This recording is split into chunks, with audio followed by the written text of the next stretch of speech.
Hello, everyone. It is that time again. It is Saturday, and that means it's vampire time, baby.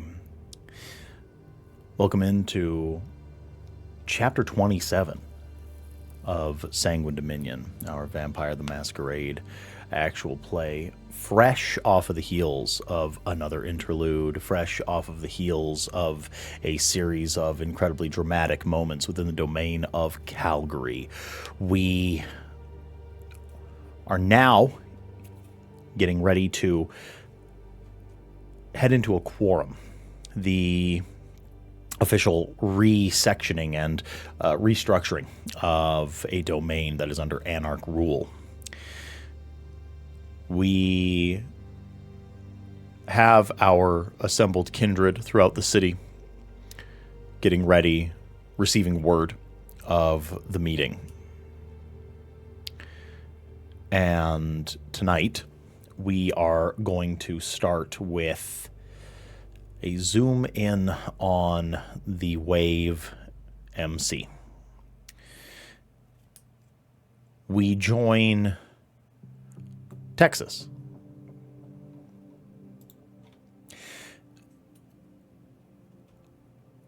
Texas, you stand just outside. Maybe you can decide sitting on your bike, just arriving, having sat out for however long, and I believe you're here to visit someone who had a rather traumatic event happen to them.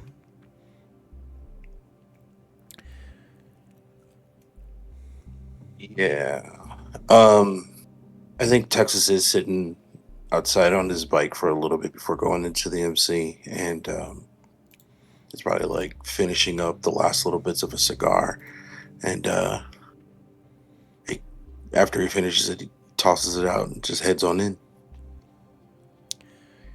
You walk inside, and for the past few years, the Wave MC HQ has been a sort of second home.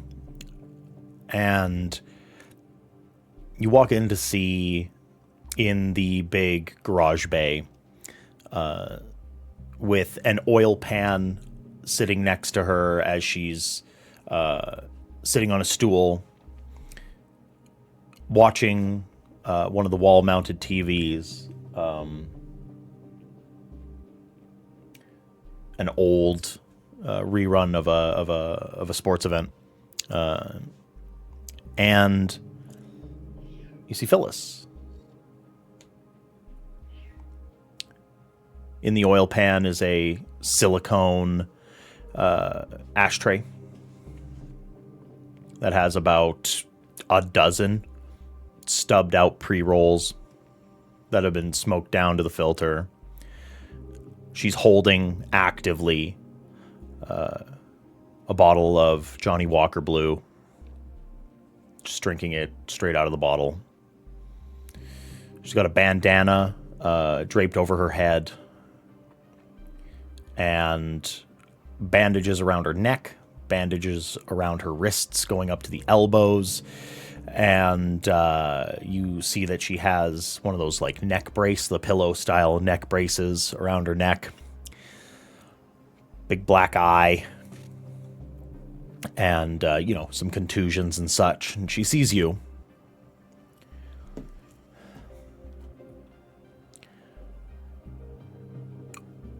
Hey. Hey. Goes and grabs like a chair. It's like some dinky chair. Slides it next to her and just sits down and is like, nothing interesting on, is it? I don't even know who's playing. I don't even watch baseball. Yeah. You can tell you're watching the Japanese Little League. So I kind of figured. It's what's on the Ocho. Yeah. I'm not going to ask you how you're feeling, Phyllis, because I can see it. I'm fucking mad, Texas.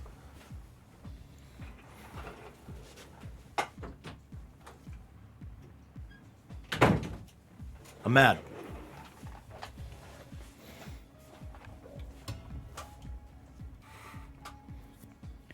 This ain't your fault, though.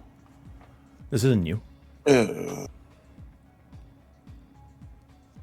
kind of my fault. Not completely, but part of it. I've ran guns, drugs, and books for the wave for years.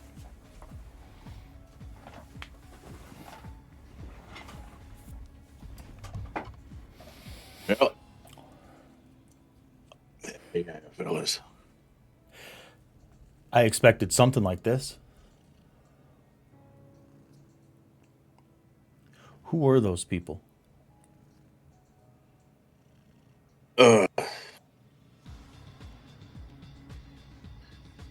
You remember when we had that conversation a while back before we had played Mario Kart and got real fucked up? Yeah. Yeah, I do. They're kind of the product of that conversation, or at least the thing that I was hitting at. And you said you didn't want to know.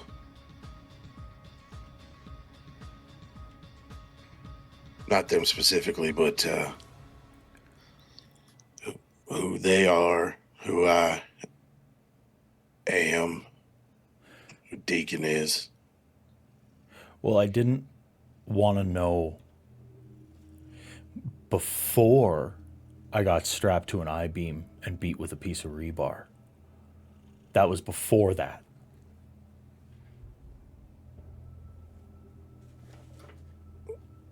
You saying you want to know now?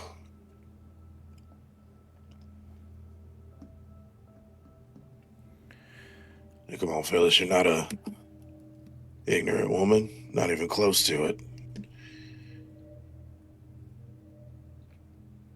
What could have that possibly been, in your understanding?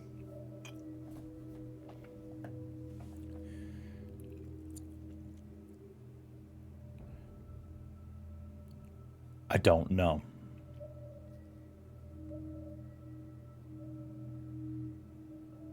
Yeah.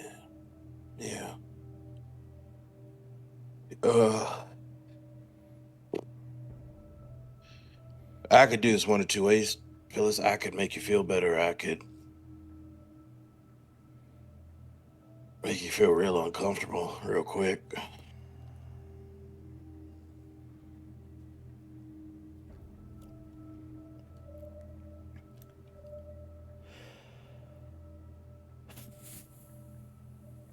You don't owe me anything. Not really a no of anything. It's just more so of giving you an opportunity. Because stuff like this isn't going to stop. Probably won't be to the extent of what happened to you, but whether you know it or not, you've seen too much. So what, do I get jumped in now? Or is this like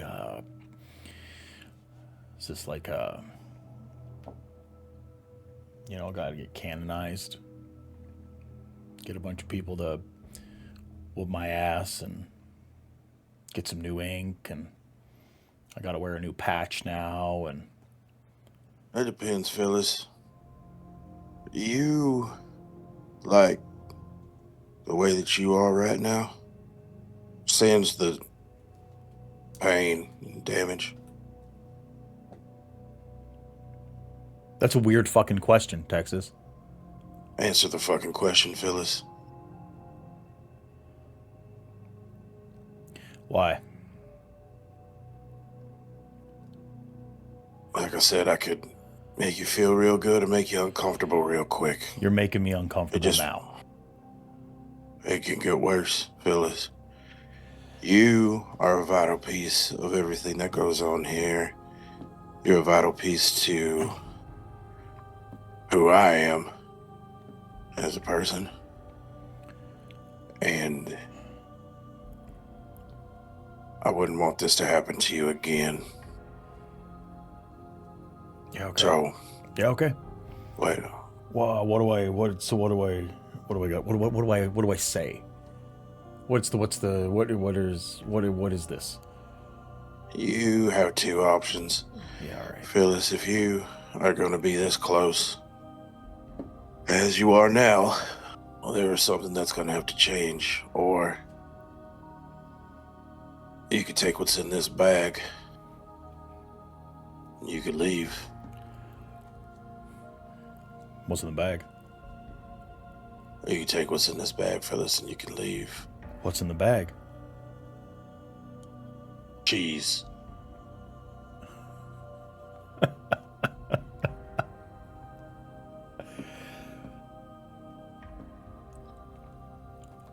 Phyllis runs her hand over her head and takes off the bandana. Looks down at the floor. She lights another joint. She takes a gigantic drink out of the bottle of Johnny.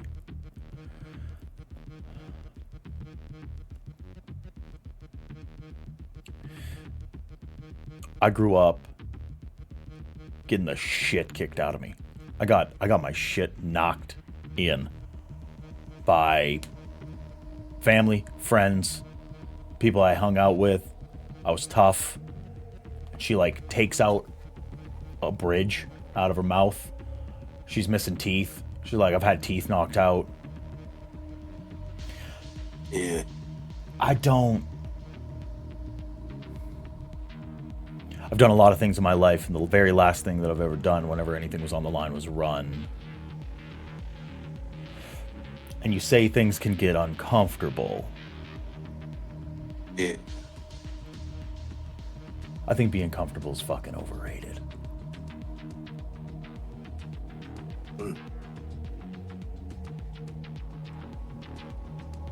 Okay. Fuck your bag. I could do so.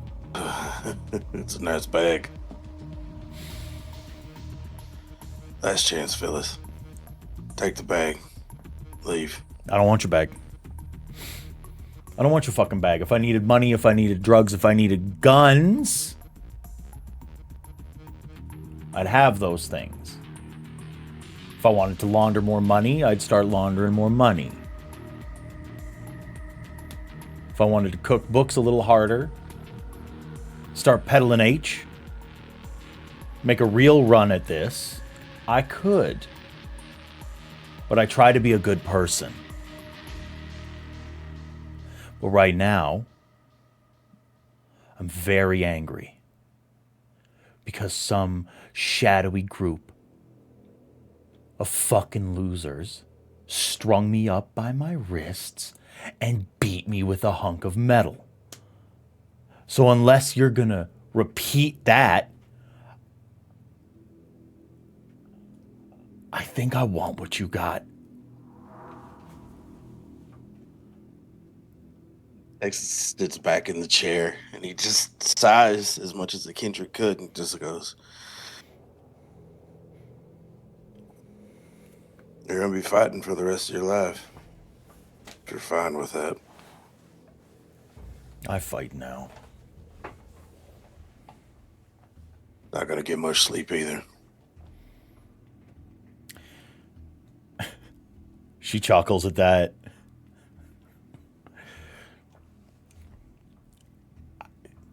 My Adderall addiction kind of throws that out the window to begin with. Yeah. Okay. He takes their hand and he looks at her and he goes, "Come here, give me a hug." She like looks at her fucked up arms. All right. She like lifts them. Yeah. Puts them around you. There you go. And he's kind of holding her up too. And he goes, Yep. "It's about to get real uncomfortable, Phyllis." And I bite her. Okay.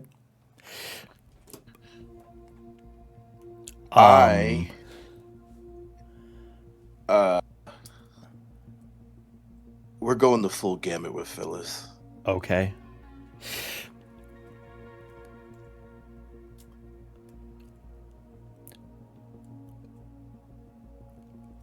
for those not in the know, for those that don't understand,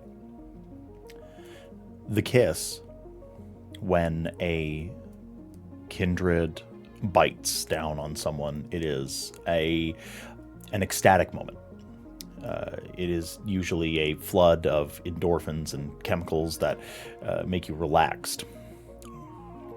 And Phyllis, her eyes roll in the back of her head a bit.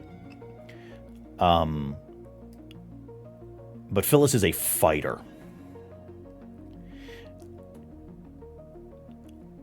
And as you feel her life essence fully drain out of her, you also feel a very sharp pang of pain as she growls out under her breath, "You're a fucking freak," and then shanks you 3 or 4 times with a fairly large knife.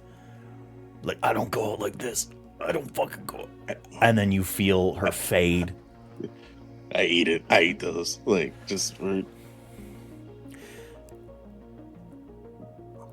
She slumps, her weight going dead in your arms, but feeling like not a pound to you.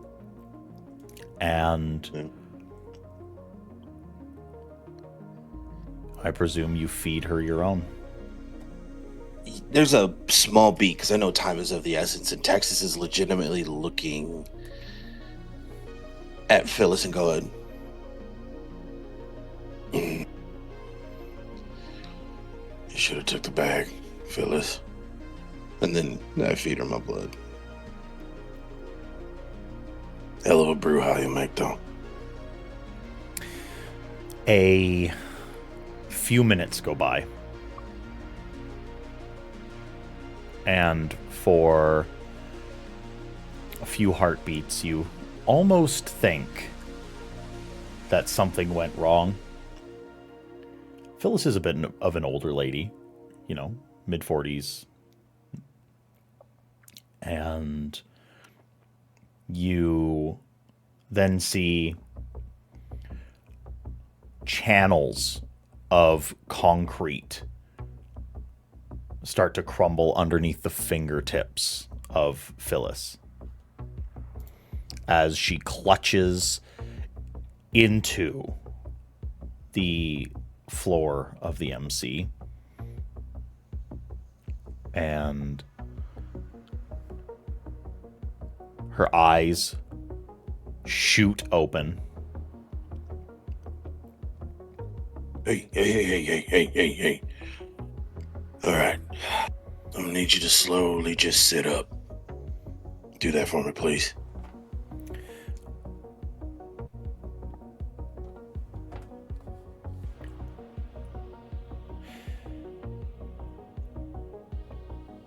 You can either roll me a dexterity plus athletics, or you can allow what is about to happen to happen. Yeah, we'll let it happen. Some kindred, when they're embraced, they have a certain talent for the disciplines that they are born with. You are struck so hard right in your solar plexus, and you feel that in mortal life, it would have killed you. You feel bone crunch, undead muscle split. And were you alive, blood would be pouring out of the knife-handed gash that has been opened in your chest as she tries to reach into you and pull something out. Oh. And then she sits up, stark. I'm going to give you one chance to tell me what you just did.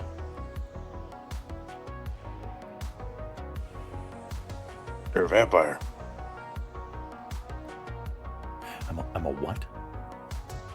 You heard me. Go on in that cooler right behind the desk. There's a couple bottles in there. Grab me one.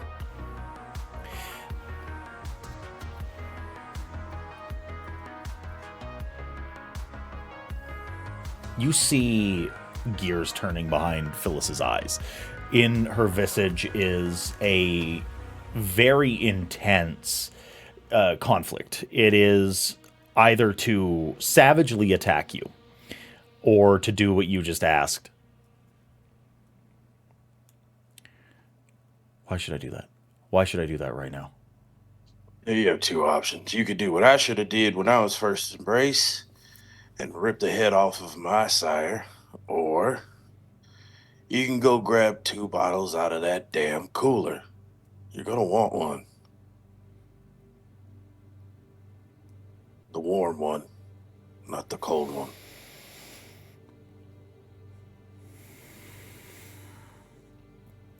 I'll explain it to you as best I can, but I'm hungry. You just punched a hole in my chest, and I know you're starving. Grab 4 bottles. There's enough in there. She grits her teeth. I'm gonna kill you. Probably.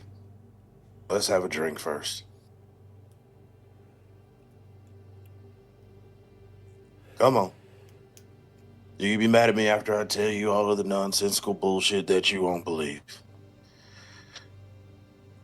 But if you make me walk over there, I guarantee you that punch that you landed on me won't be as easy the next time. She screws up her brow. She feels at her chest. She looks at the lights in the room. She smells. Different. All right? You can hear it. All right? Everything's heightened. You can smell the perfume from the girl across the street, even in this weather. You can hear the heartbeat of every single MC member across that steel wall, can't you? You knocked me clean across the room. That's different. I don't have to breathe. I don't. No. I don't have to. You can if you want to. No. Do me a favor. I don't know if you can do this. And, stand perfectly still. I'll do Cloak of Shadows. What are you naming me? No. What the fuck? Oh, okay. No. What do you mean? Let's start moving. That's fine. I'm right here. Like behind her with the 4 bottles. You take too fucking long. Drink this. I take too long? Yeah. No, I'm fucking thirsty. I take a minute and you take my life? Fuck you. I gave you an option, Phyllis. You should have took the bag. You buried the lead, you fucking leech. I needed to know what you really wanted to do, because if I told you, take $100,000 and 2 plane tickets, what would you have done? I would have asked you what the other option was, and you wouldn't have said you would have said, "Oh, I fucking I'm turning you into a vampire." We couldn't have had a couple of conversations about this before you bit my neck, you freak. No. No. No. That's just like you to fly off the fucking handle and do some stupid shit like this. Phyllis, this is probably the most level-headed in a situation such as this as I've ever been. No, it's not. Dumb fuck. You just. How long do I live? Let me paint it to you. Let me paint it to you. How long do I live for? All right. Until someone kills you. Well, you've made a mistake that lasts that fucking long. Yeah? Man. Listen, the people who came after you are like this, Phyllis. And if it happens again, you're gonna die. And I couldn't see that. And goddamn it, I almost killed you myself just to keep you away from this. But I knew that would piss you off more, and I don't need ghosts haunting me. I don't think you could have taken me. Fuck you. You don't know what I can do, Phyllis. But this is something else. You always could protect yourself before. Now you can protect yourself through anything. God. Fuck you, Texas. Fuck you to death. How fucking dare you? God, give me that bottle. And fucking she takes a bottle out of your hand, drinks the whole fucking thing, downs it, blood running down her cheek. Man. God. Fuck, I knew you were stupid. Fuck, I knew you were stupid. God. Suck it. Yeah, well. Fucking Mario Kart, and you don't know how to fucking talk to a girl. All right, that's enough. He's like pulling kind of like a ranking thing. All right, I get it. You're angry. It's warranted. That's fine. But I'm gonna need to give you the spark notes of what you are and how to handle yourself. And it's really important that you pay attention. Because our relationship has drastically changed.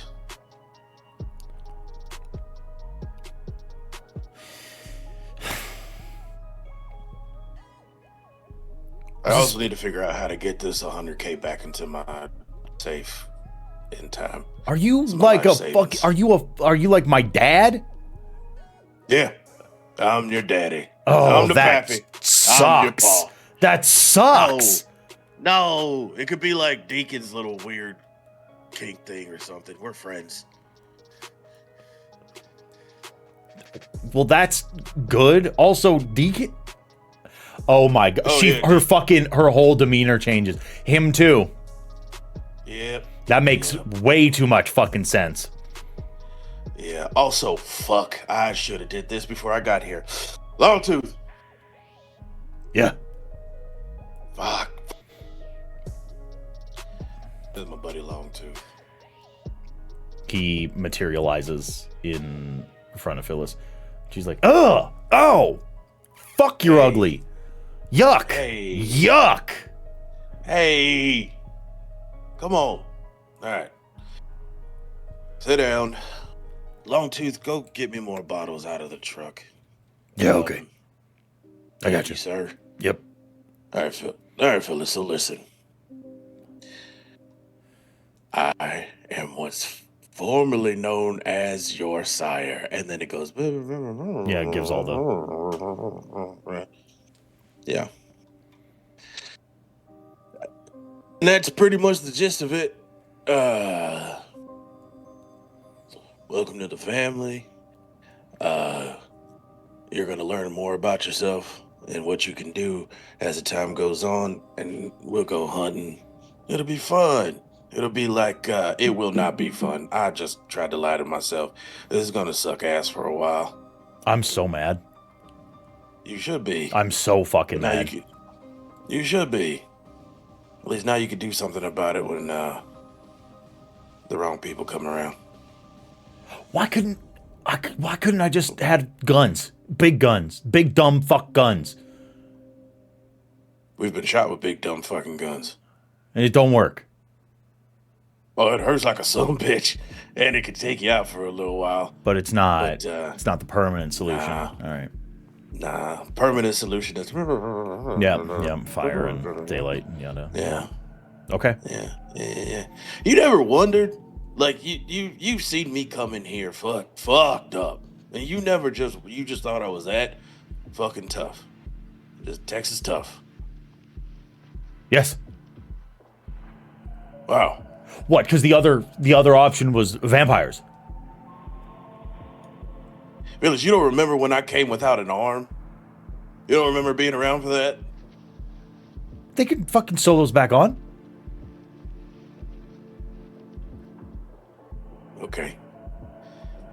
Okay. Well, so now that you're indoctrinated as much as you possibly can, yeah, probably should change out your patch.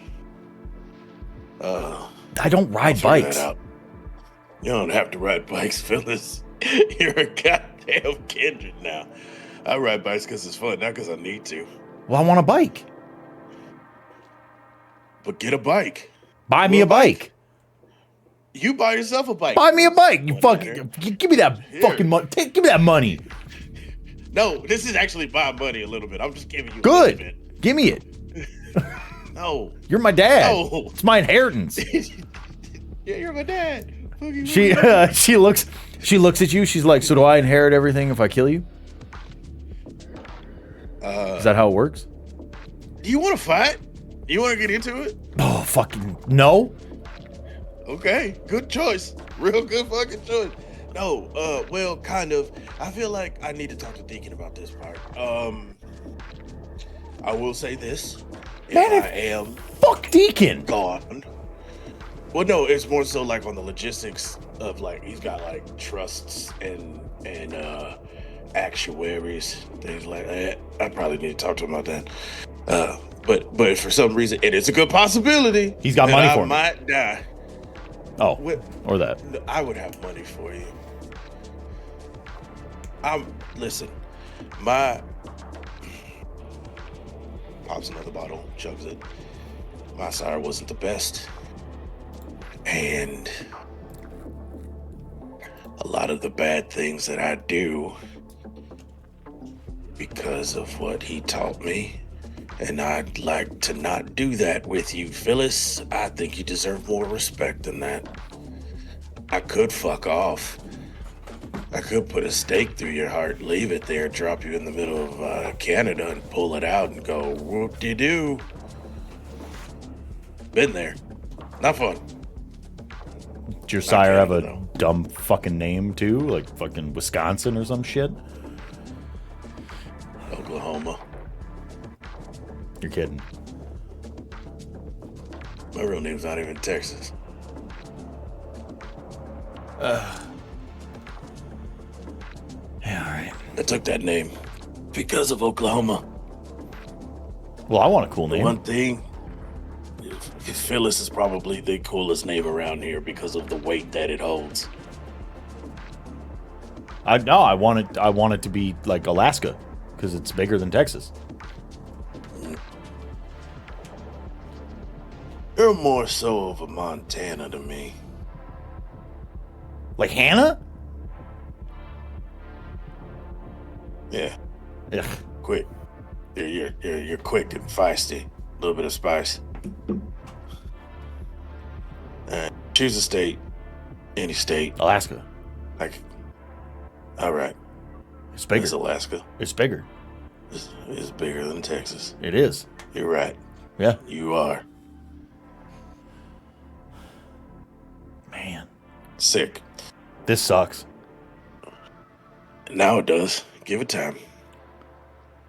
This sucks bad. All right, whatever. Yeah. Cool. Okay.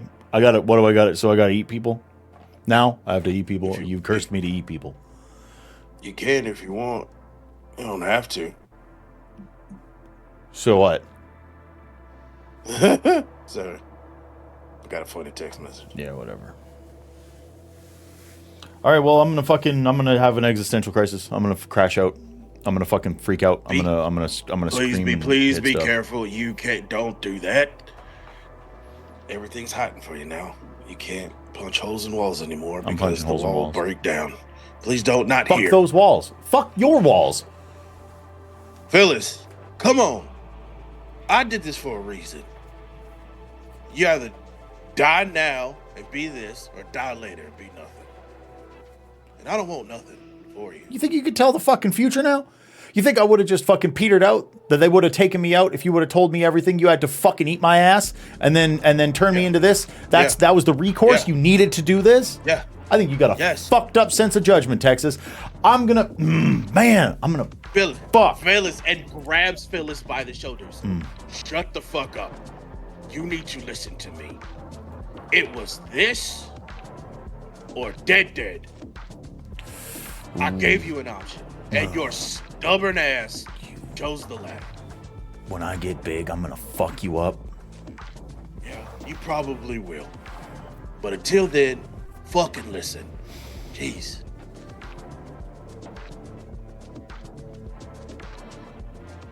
Well, if that'll do you. I hate really to leave you alone here like this because I'm afraid of what's about to happen. So, I'm going to connect to the cameras that Deacon has in here. Just relax, okay? There's whiskey, there's blood. Hell, here. And he pulls out a leather case. There's 2 cigars in there. Do what you will. Just allow me some time. Okay? We'll get you set up. I don't know how I'm going to feel a week from now, a month from now, 10 years from now. But Texas, right now, I fucking hate you. Yeah. That's usually how it starts.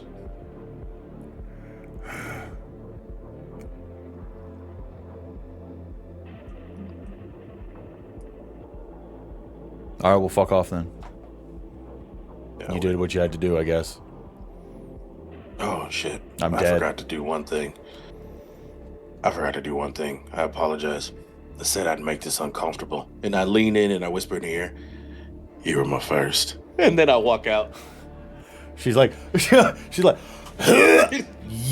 yuck. And then I always win because I'm your pappy.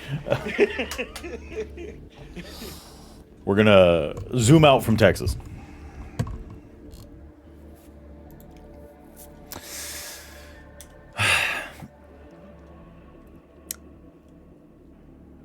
Hot off of the tail of that, we are going to zoom in on Temple. Lupe, if I am not mistaken, you are sitting down somewhere likely comfortable with Isaiah. Yeah, my boy. Although he's been my boy for a long time, so it's... Yes, he's been a ghoul for a very long time. The music is playing out on the main floor of Temple. The lights are intensely low. You aren't in the inner sanctum of sanctums, but you are in one of the actual temple spaces. So you can still hear the music. The cold concrete of the walls is illuminated very low with some colored lighting. The different iconography of Set is sort of all over the place. And red, it's easier on the eyes. Absolutely. And Isaiah is, he has chosen his apparel for the evening, knowing that you are going to be presenting him. He is wearing a tactical turtleneck with the shoulder pads coming up past where he's got the scarring on his neck. The serpent scales, the light serpent scales that are just on the sides of the eyes are covered up with a set of black shades with the frames that extend past the lenses to the back, and he's wearing a set of cargo pants, and you notice that he's got a rather large blade strapped to his back. Oh, well, I do give him money to make sure he has the things he needs to protect the temple, so... Interesting. Have I seen that blade before, or is it new? This is a new blade. As we sit down for our little pre-quorum meeting, is that new?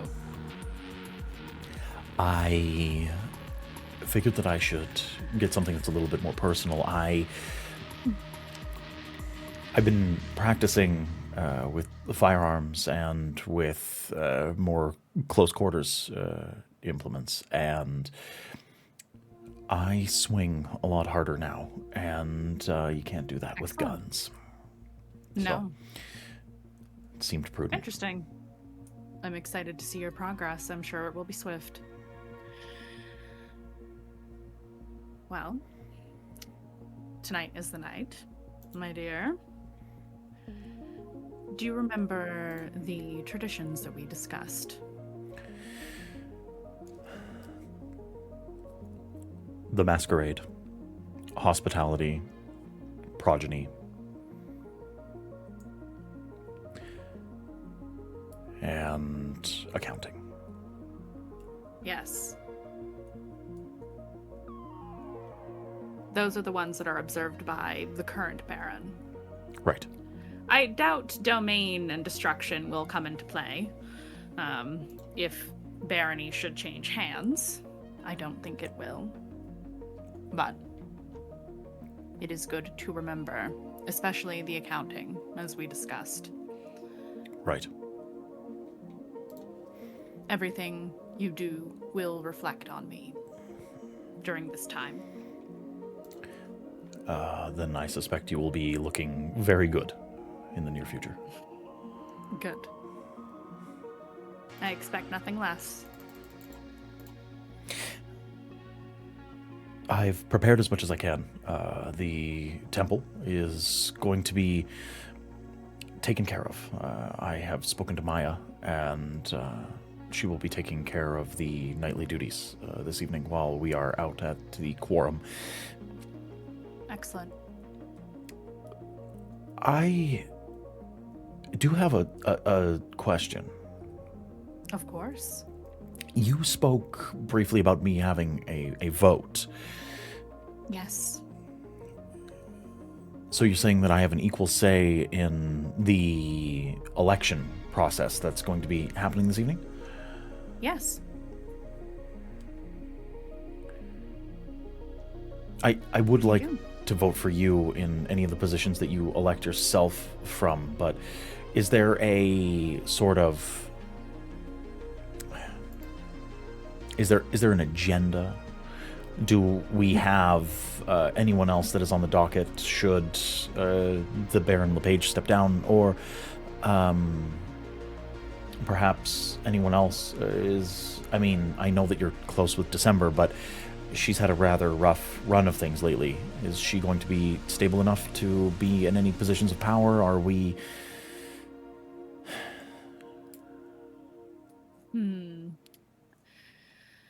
I do not yet know if December has ambitions towards such positions. And I think she tends to be quite happy with pulling the strings behind the scenes when necessary. Uptown, I know, has no desire to hold any manner of position. Texas, he's already the constable, and I don't see that changing. And Deacon will do what Deacon will do. Whatever that might be. Deacon is a rather capable man. I've course. run a lot of background on his mortal holdings and how he conducts himself in the other side of business. And unless you have anything else to say, I think you would have my vote for essentially anything that the domain may need. He's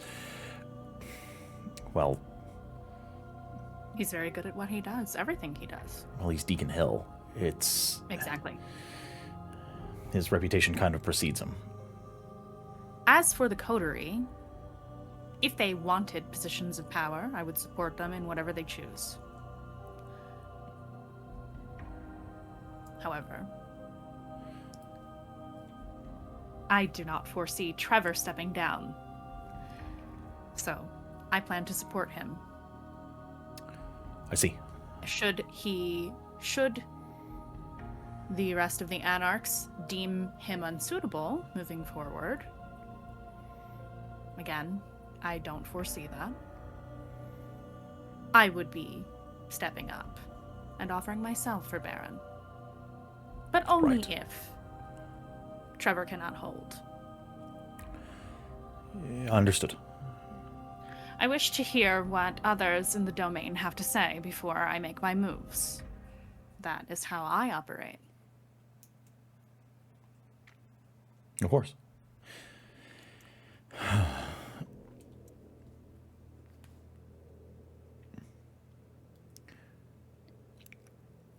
It is the call of the ministry to observe and seize opportunity where appropriate.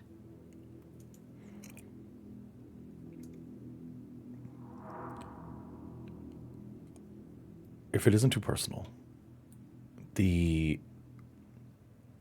relationship that you have with Trevor LePage, is it something that you are exploiting? No. No. If the opportunity arose to exploit that relationship, would you? It would, I suppose, depend. Relying on him for assistance is a form of exploitation, and I have already done so. I would not wish to go against him without good cause. His goals align with your own. For now, yes. Is he a member of the cult? No. Should he be? He is of... Should he be? She kind of thinks for a second. I've not considered. We don't talk about faith very much. I see. I only say so because the previous entanglement that you had with Mr. Claret, he was your mentor, and that was a very faith-based relationship, and I understand that, and again, not to pry, but I am... You may speak freely, Isaiah. You're my child now. We can speak differently than we did before. I've read our doctrines, and it seems counterintuitive to serve under someone that is unwilling to hear the voice of Set. And if there's an understanding there that you will be able to operate and do what you please within the domain and expand the influence of the church, I can see the fruit of that being born sooner rather than later. But if there isn't that autonomy for you, or things for the church start running in counter to those of the Anarch movement, which on paper they unfortunately should,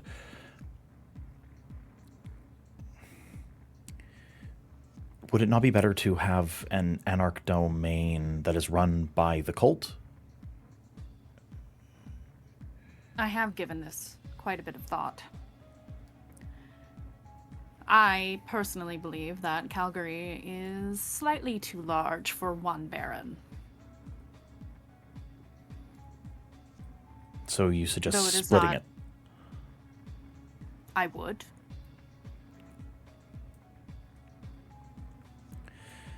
The population size would sustain 2 baronies on paper. It would. And who better to work together than myself and Mr. LePage? Especially, to be crass, if you're sleeping together. Exactly. Though, really, that's just a side benefit. Well, it She seems looks like very pleased with herself. seems quite like a main benefit to me, mistress, but that's neither here nor there. I understand. I just would very much, before we get too entangled in the politics of the evening, wanted to know where we stood. Should I be expressing autonomy? As much as you say that my vote is my own, I would like to represent you and the church in the best way possible. So it is good to get these things clarified. You read the dossiers I gave you on the recent goings-on in Kindred Society, I trust? I did. I have secured Duncan Howley. I took it upon myself to go and take him from Trevor. We had a brief tete-a-tete. He had him stored at a third-party location. I expressed that he would be better managed by one of our own. I did use a bit of influence outside of the sphere of mortal ken to ensure that he did agree with such. But yes, he's in our possession now. I have begun a very brief questioning period. I did awake him. Only briefly, I trust. Well, no, he is awake now. Oh, interesting. But he does not have a mouth, nor does he have arms. So I don't believe that he is going to be too terribly much trouble He's being obstinate at the moment. Well, we can always put him back on ice and see if he changes his mind later, but that is something I will let you handle, my child.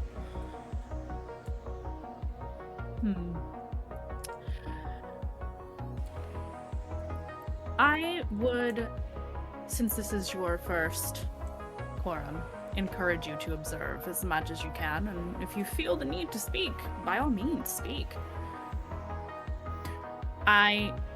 There are few that I trust more than yourself to uphold the doctrines, to uphold what we want.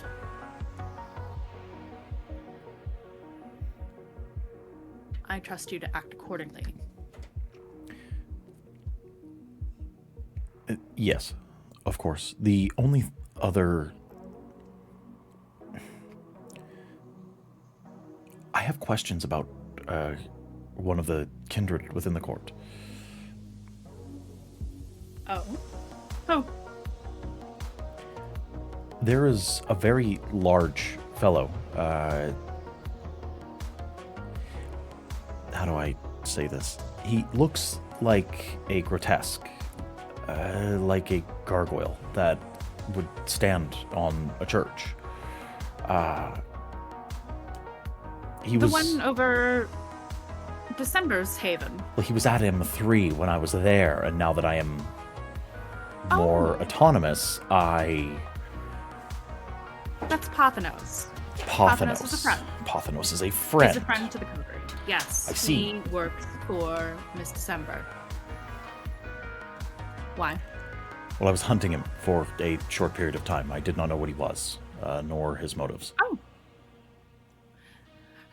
Lupe, realizing she failed to inform him of the gargoyle that he might occasionally see around. Oops. I'm terribly sorry. That aspect of things seemed to have slipped my mind. He normally stays quite close to Triple M, so I forgot to tell you. I see.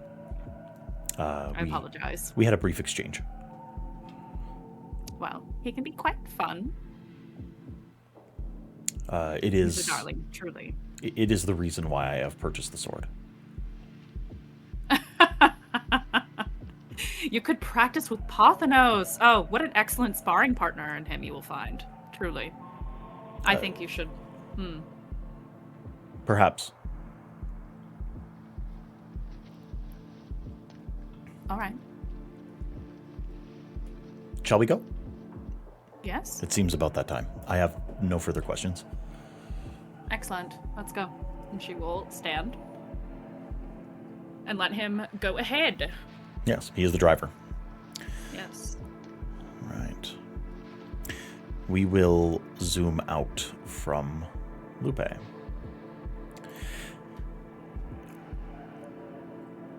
Now, we are going to zoom in on the Foothills General Hospital. Within a private room attended by a plethora of professionals and doctors, nurses, the very best that the Canadian healthcare system can bring to bear, is Lorelei. And waiting just outside the room is Deacon. The door is closed. You have read her charts. You have gotten access to all of the information on your child that you could possibly gain. She is healthy. She is well. Her ankle will not be healing. Not in the ways that you may want. There was such severe damage that even reconstructive surgery would require the implementation of metal plates, screws, and reconstructive surgery, which, if the doctors are to be believed, will leave her with a limp for, well, until the advent of better medicine the rest of her life. Say to the doctor, but she'll be able to walk. If she doesn't get the surgery, will she be able to walk? She'll be able to walk, but she So will, either way, there's something. she'll be in pain. Without the surgery, she'll be in pain. Her mobility. With the surgery, she'll have a limp. Yes.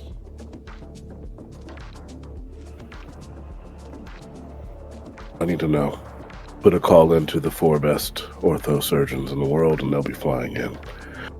Thank you. Of course.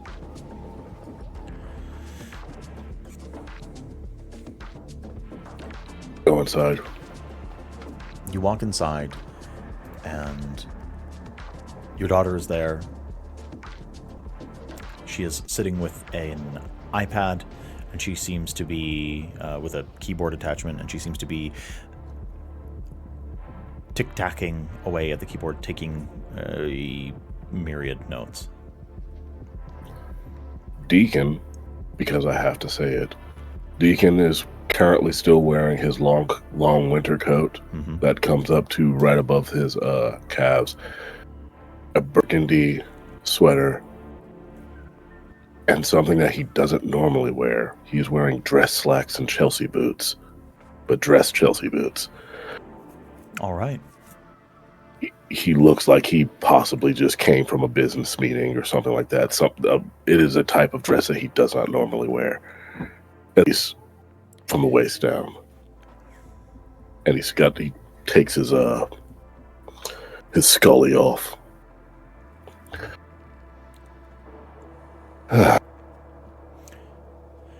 She closes the iPad onto the keyboard, sets it aside. Because I don't want to be disturbed. What are you doing, Dad? What are you doing here? I'm visiting. What do you mean, what am I doing?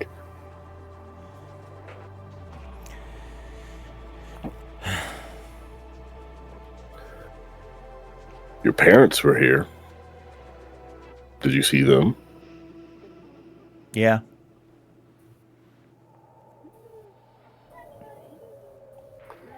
How was that? The whole I'm gonna swing on you thing when you found out. It was fine. Was a reconciliation. It's fine. Are you lying? No, it's fine. What am I supposed to say? I need to know. Look, there are people in your life before I was a person in your life, and I want to maintain. There are people that love you. Yeah, I love them too. And okay. I'm just trying to make sure, because last time, before this accident, you were a bit pissed. I want to make sure that. Fuck them. Dad, fuck them. I No. love them. I love them. They're But good like, people. they're shitheads. You gotta like. They're not. They're not. If I thought they were shitheads. I love them. They are my parents. Yeah. I get should. it. They're But good you're people. also my parent. You're also dad. So I don't. No. I'm going to stop you there. I have not earned that title at all. oh, you don't get to decide that. That's not how that works. I do get to decide that. No, what, you don't claim very me? much get to decide You don't that. claim me. You're mine, but I didn't raise you. You're stuck with Rob.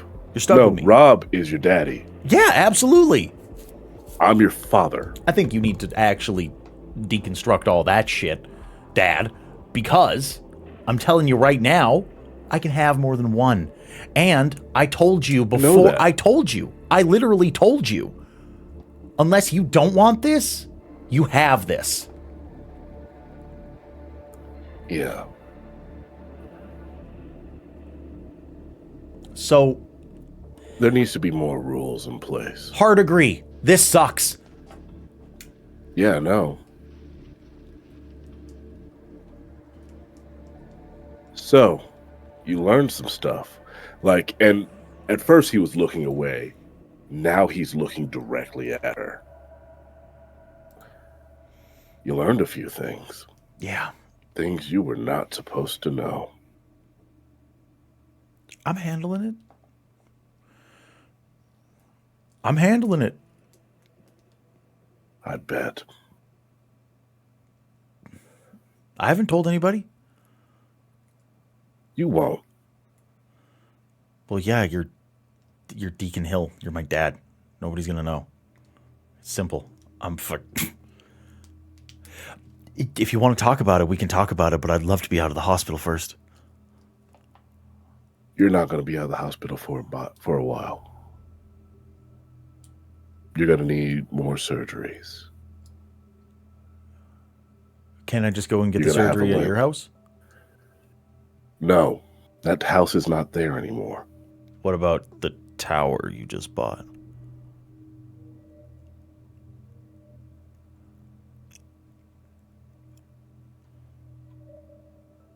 Of course, you know about that. God, I hate how smart I am because you are also Watching that smart. your money, Deacon Hill. Yeah, I'm not gonna lie to you. I'm gonna put an end to that. You don't want me I'm watching gonna put your an money? end to a lot of things. Because you can't just show up places unannounced. You showing up places unannounced got you here. I didn't know you were at my house. No one knew until the shit was already going down. And 6 people that I care about fucking died. And then you got fucking maimed. All because I did something stupid. So you're going to put like an air tag on me? No. I'm going to put extra rules. Air tag. The fuck? No. What, you going to microchip me? I don't need to. She like cocks her head for a We're second. going to set up. You don't show up unannounced ever. Ever. What I say to you goes. No arguments.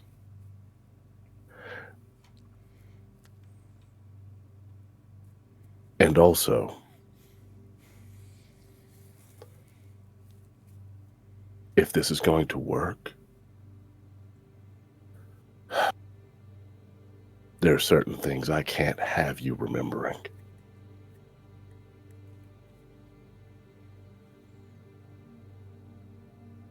Unless I'm there.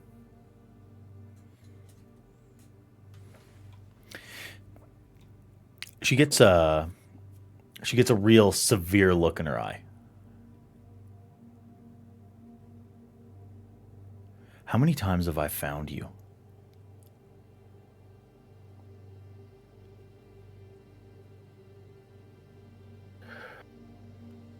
I lost count. 12. I didn't. You didn't lose How count. many times have you found me in? You don't lose and how count many of times have fucking you found anything. me? No, I remember a lot. 12. How many times have you found me and knew everything? 4. Including the time you showed up at my house. Things weren't adding up. I'm aware.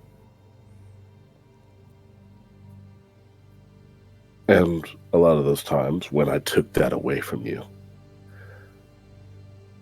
you were very obstinate, and it was legitimately the safest thing for you, because for a very long time, saying the wrong thing to me would end up with me trying to kill you. And you being who you are was the only thing that kept you alive. Now, I am better. I have more control, but you know too much. You knowing I'm your father, that's one thing. You knowing that your father is a creature of the night, whose best friend is a complicated man. Well, you told me everything. And wait, who else was in... I know you were in a car. Who else was in the car with you? What's it worth to you? Zimmer. Oh, I thought that was above table. Sorry. No, that was me. That was Deacon asking Lorelai. Who else was in the car with you? What's it worth to you? I don't have to ask Lorelai, so just tell me. Yeah, it was December. Anyone else? Yeah, kinda. There's a guy in the trunk. I want the name, please. Ugh, Longtooth. It was definitely a guy named Longtooth. December. December's nice. No, she's not. Nice to meet you. She give you anything? She gave me shit. No, does she physically give you anything? Yeah. Where's that? It's in my pocket. Give it to me, please. She plucks out a stone. Yeah. That's a conversation for another time.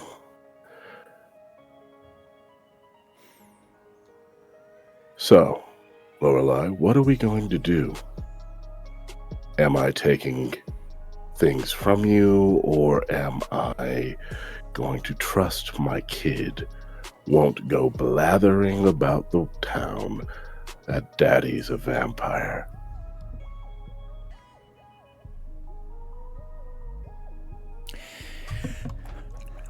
I think if you take this away from me, You'll find out again. I think you are cursed with me at this point. So, I would never refer to you as a curse, and you won't do that either. So change up that wording. I think I become a curse I'm if you cursed. make me into maintenance. Because I'm going to keep finding out, and I'm going to keep digging. And I unfortunately, I have enough of a paper trail about your finances and about your businesses and the people that you associate with that it is not a hard trail to follow for me anymore. My businesses are all completely legit. My associates, however... That's your problem. My associates? Well, you have a few weak links, Dad.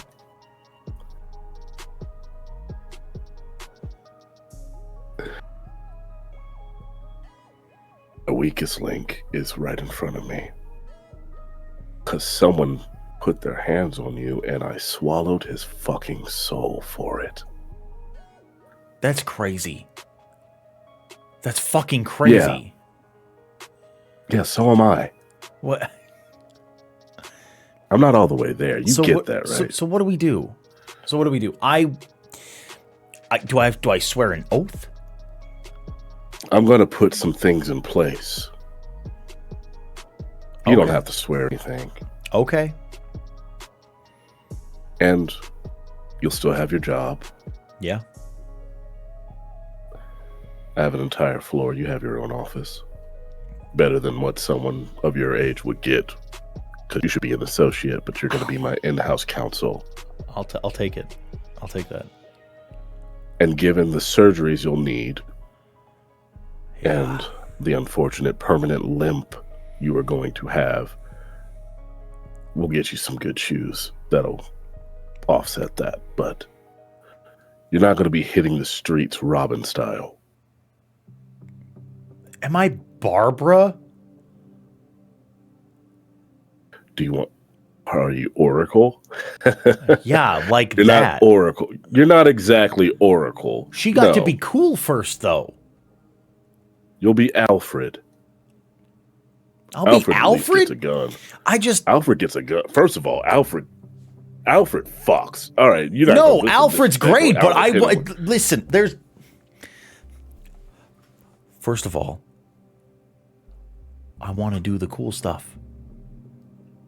Yeah, the reason I was able to do the cool stuff is because before I was this, I had a 15 year as a goddamn criminal.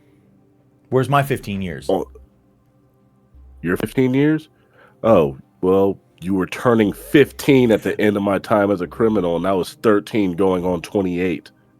That's where your 15 years was. You keep forgetting the part about me being a literal child when you were born. No, I know. Am I going to Red Hood?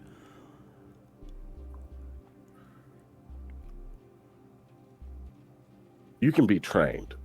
No, I'm way closer to Dick or... But also, Tim.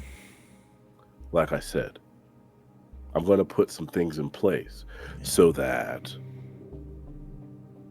I have a definite guarantee that people who can do things that I do won't get to you. Okay. So, with that, I need one thing from you. Yeah, name it. Just look me in the eye. And I would very much like to end the scene there, and I'll message you all the things that I'll put in her mind, what I do take away and what I don't take away. Sounds good. We'll zoom out from there. So, because he's a freak, because he's a little freak boy, I'm going to ask, what are Uptown and Modi up to? I think we're finally teaching Pothanos Settlers of Catan before the big meeting.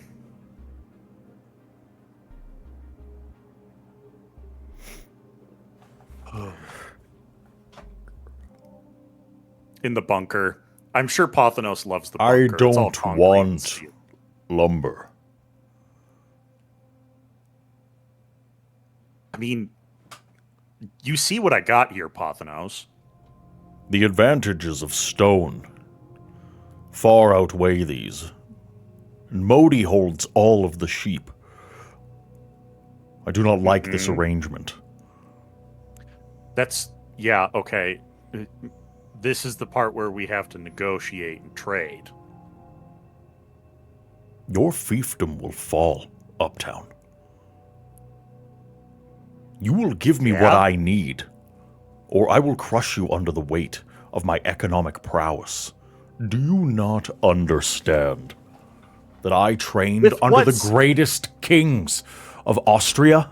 Do you not understand that my lineage goes back to the most ancient in all of Western Europe? Do you even comprehend that my name will echo through the halls of your home forevermore as the one who crushed you in the reconstruction of a newer, greater Catan? You are a fool, Uptown. I don't see a way you can pull that off without wood for your siege weapons, pal. Modi, it is time. His hubris has become something that must be expunged. We will be the surgeons that cut out the cancer of Uptown from the lands of Catan. Modi looks to him. Yeah, he a bitch. It's time. And the two of them gang up on you and rather savagely beat you. Here's the thing. I'll take the loss. Yeah. It's the narrowest loss you've ever seen because I'm using Eyes of Chaos. Oh, you fucker. Yeah. They have to work so fucking hard just to eke out every tiny little victory. And you see, Modi, that is how it is done. The kings of old will rule again. And then Pothanos gets like nose to nose with you. Yeah, I stare him down. You are a small man.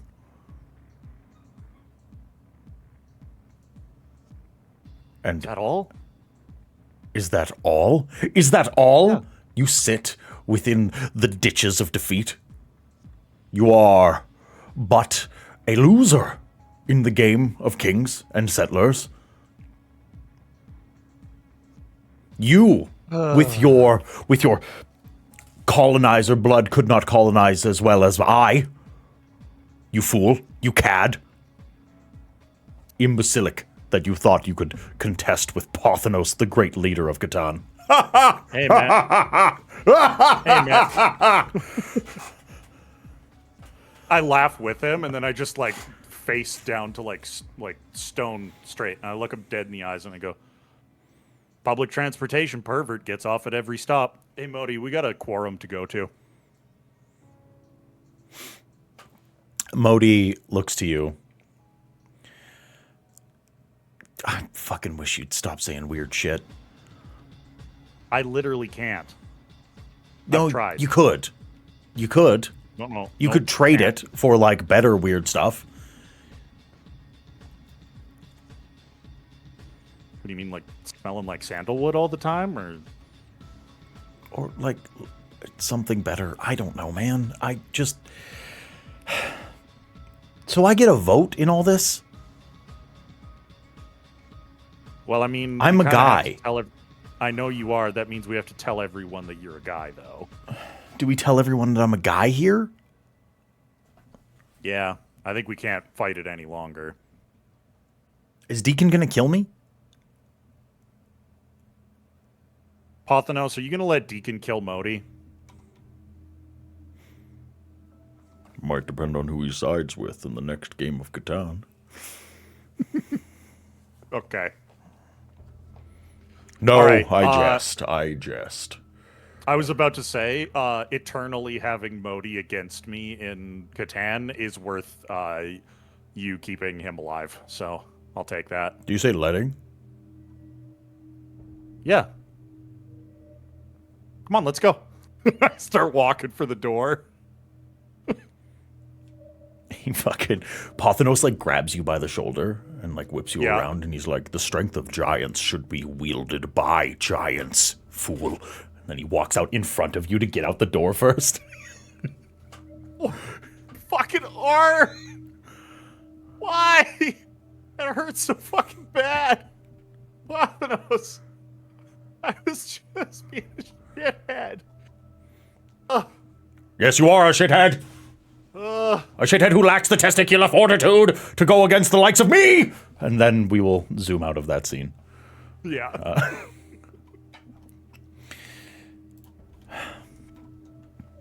We will zoom in on M3, a rather more dour scene. The timbers of the building bear scorch marks. The fire suppression system that Isaiah had installed have done their jobs, though the sodden boards and smoky smell is the only show that there was fire at all. Your coven has gathered. They are seemingly taking it in stride. There is a collection of herbs and esoteric reagents that have been gathered. The book that you have been transcribing, more and more work has been done. The Coven has almost gotten a full translation. There is a sincere air of vengeance that has been breathed into the Coven. You see Zephyr speaking to the others, and they all wait for you.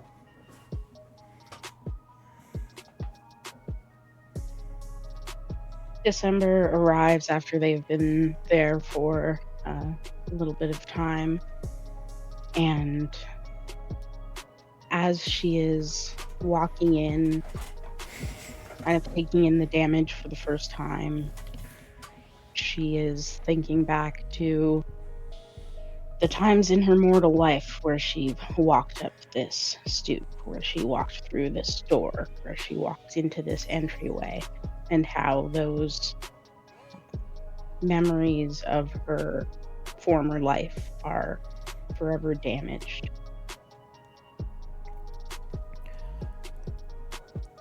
She steps through into, I guess, the foyer where she would look around and see what the others are up to. Have you checked on her? As you take stock, a reality sets in.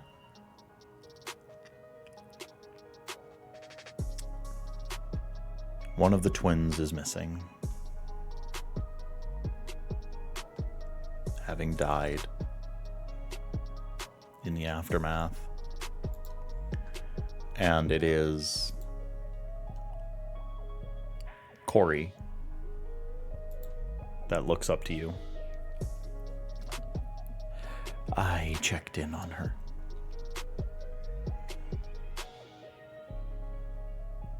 She is alive.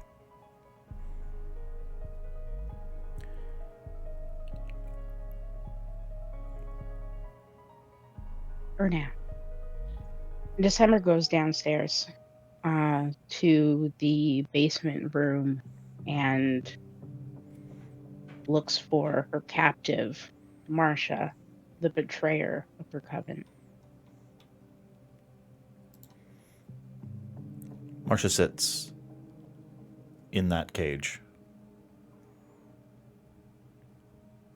tucked into a corner, knees up to her chest, staring out into the middle space.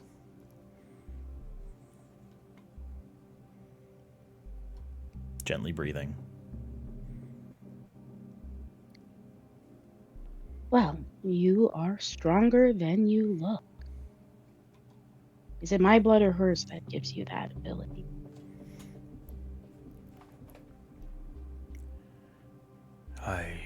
I've had to drink from her. I suspected as much.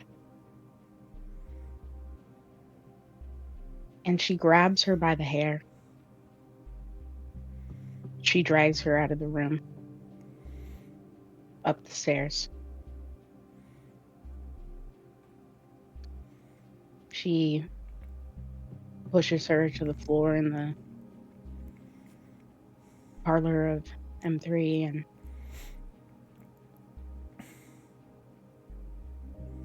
tosses her a bottle of water. You can have this, but no need to waste food on a corpse. So you're gonna kill me? Is that what it is? Well, I think that's up to those of us who remain. And she looks around at Paul and Corey and Rowan, the only 3 remaining of her 12 coven. What do you think? Here she is, the accused. Along with her betrayal of me to the Sabbat and putting you and my coterie in danger, she's also why Trey and Zephyr and Sandra and Amara and Corey were killed.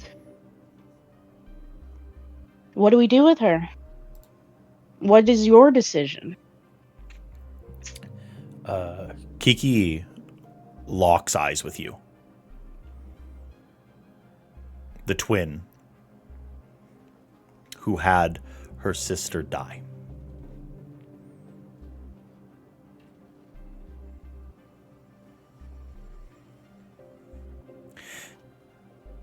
And she slowly pulls out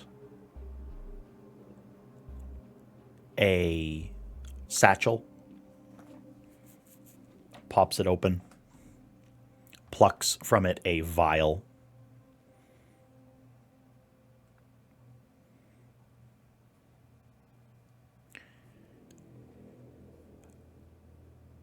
I don't think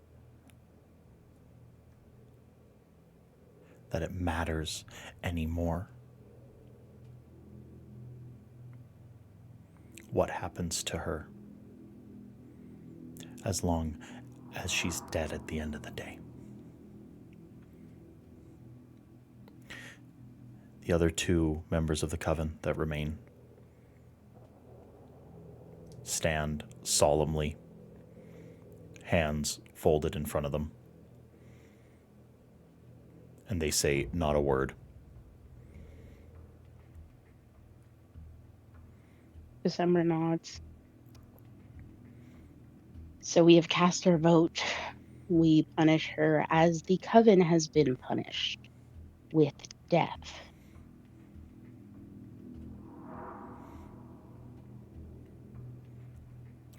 See what you have lost, Marcia.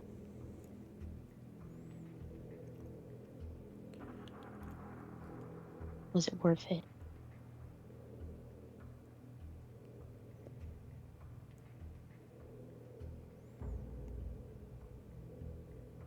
Marcia looks down at the floor, furrows her brow, and then her eyes lock with yours.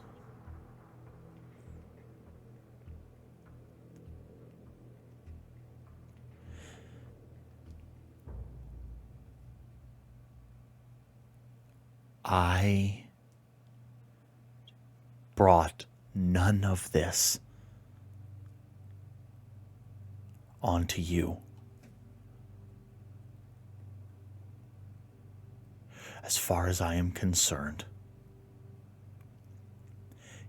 you are some sort of punishment sent from hell onto all of the people that drank your blood and trusted you. You did this. Oh, Marcia. On that, we can agree. And December uses her knife. She doesn't bother to bite her.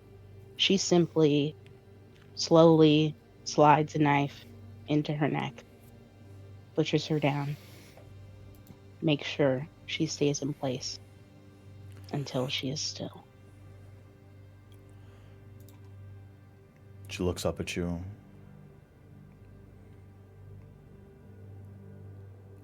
Gasps. Doesn't fight it. I'm sorry, Marcia. She sputters and spasms, slowly stops shaking, and dies on your floor.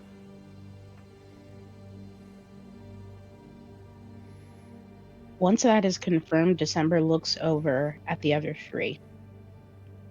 You all have three options from here. You become Marcia, and you repent or you die.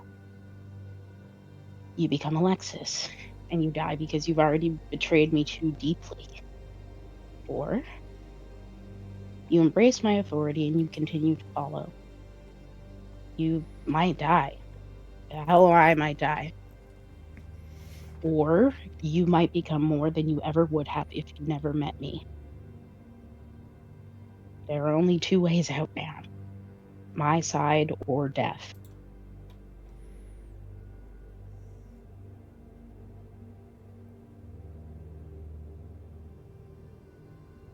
It is Kiki once again that steps forward.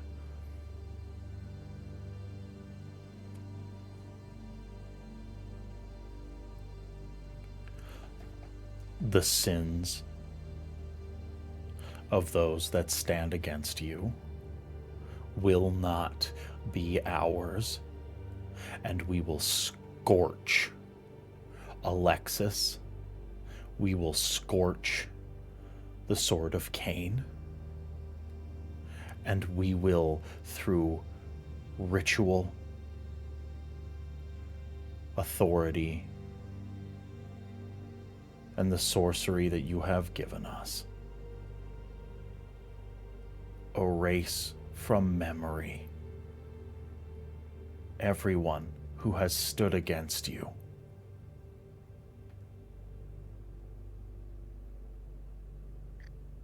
That is what I like to hear.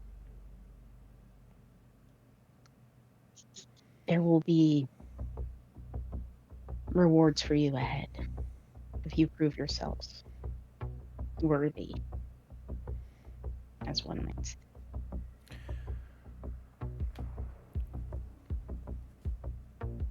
Collect all of the important reading materials from the building. I have a safe house. We'll stay there for now until I sort something else out. I need to get something. As you wish. Meet here in an hour? Yes. Great. You'll accompany me to the quorum. You won't come in. You'll just wait outside. As you wish. Excellent.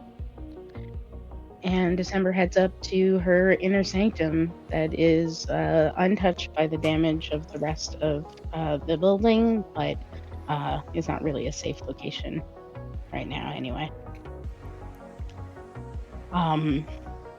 As a kind of final capstone to being here before what she has to do this night, she puts on a record. It's legend. Bob Marley and the Wailers. Is This Love begins to play. She goes into back closet. She pulls aside some boxes, takes one out, and steps out onto the roof with the box. She opens it.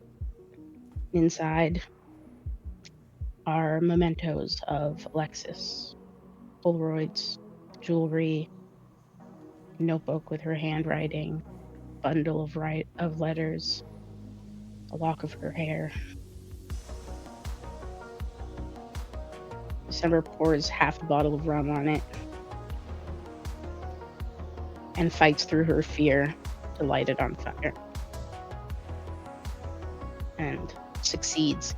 Stands before the flame where usually she would recoil, and she watches each piece of someone she thought she loved burns. And then she takes out her phone and she sends Lupe a voice note. When you're finished with her, call me. I want to do it.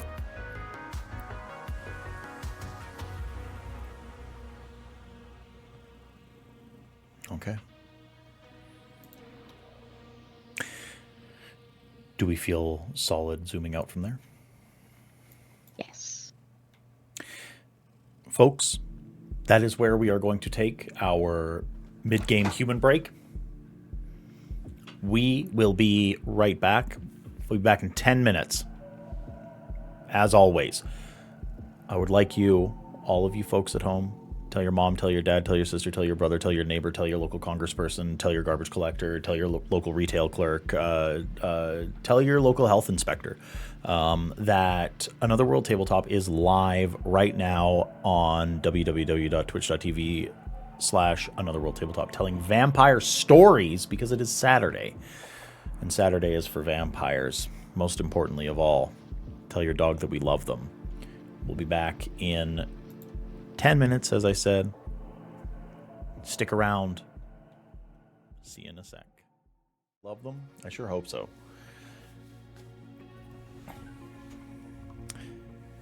Our kindred have gathered. The location for this evening's event is one that is familiar to everyone.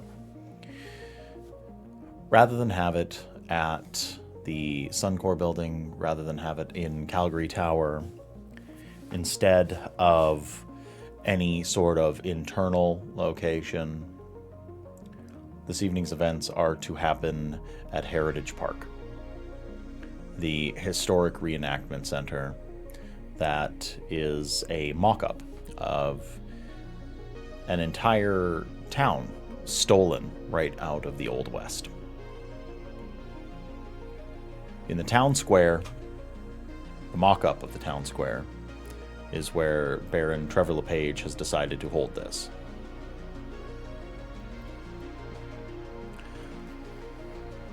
A ring of cars has been erected,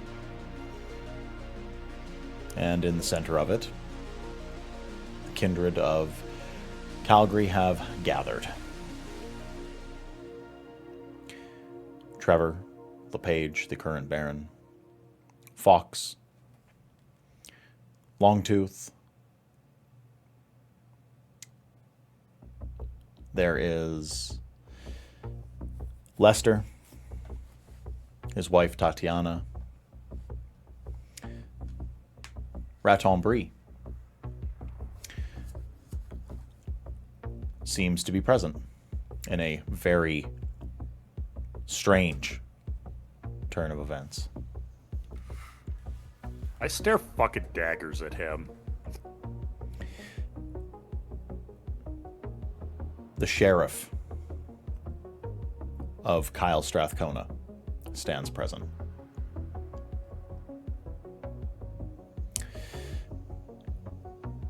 Rachel Verdun.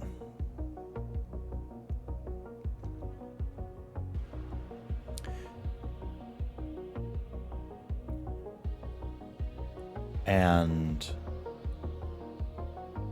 standing near the center of this ring of cars is an unsettling sight. Enkidu.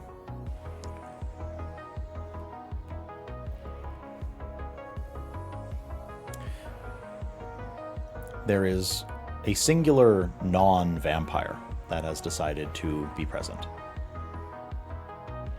Oberon. He stands atop one of the cars. Arms folded, looking down on the rest.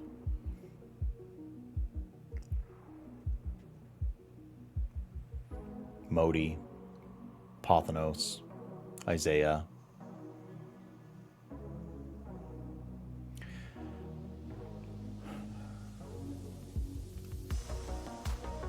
Everyone has gathered. And standing at attention is the Baron, Trevor LePage. You all make your entrances in whatever fashion that you wish.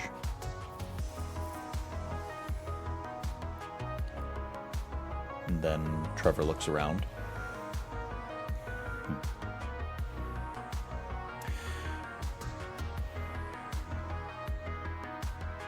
I'll thank you all for joining me.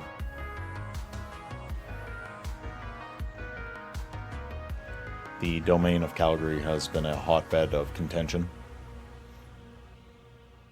We have been, and are still currently at war. But,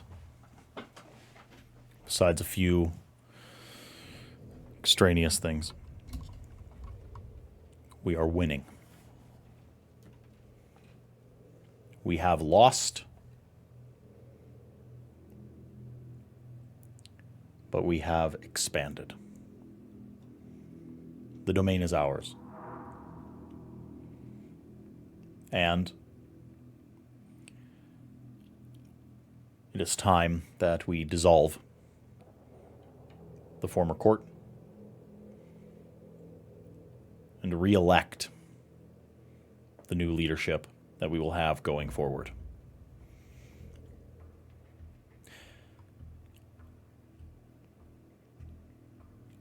I will thank you all for your service to this domain, service to the Anarch movement, whether out of self-interest, altruism, or, and then he looks over at Ratonbury, other less scrupulous means. You have all made your impact here. I've served as your Baron for a few years now. I consider some of you friends, others colleagues, some rivals. But regardless,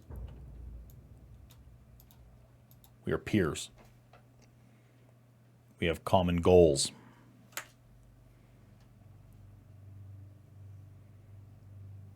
I know some of you aren't talkers, so I'm not going to bloviate too fucking long. But we are winning. Strathcona's dead.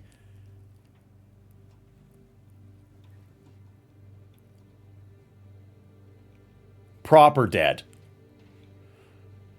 And now the only thing that stands between us and a domain that'll actually stand the test of time is a crusty old piece of shit living underneath the dirt and a bunch of fanatics.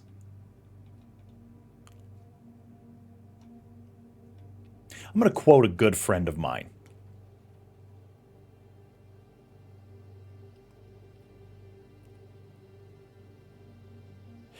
There is not a goddamn thing to do, dead, that you can't do crazy.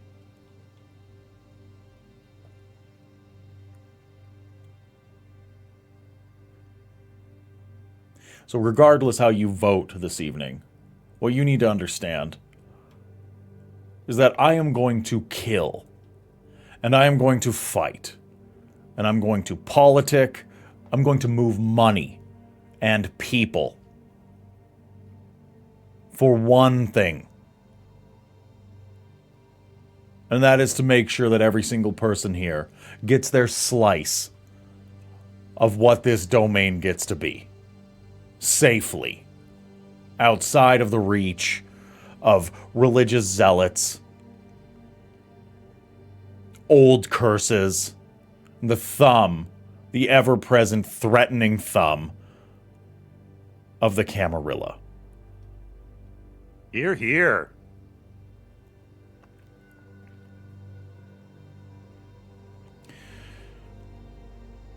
So, the powers that are vested in me by the Anarch Revolt all those years ago say that I am the one to dissolve this court. For the rest of the evening, there is no leaders. I am not your Baron. Texas is not your constable. There is no architect. There are no emissaries. We are fucking vampires. But we are better than, we are more than, we are greater than those that came before. And we're going to make something that is going to be better in the days to come. And so we vote.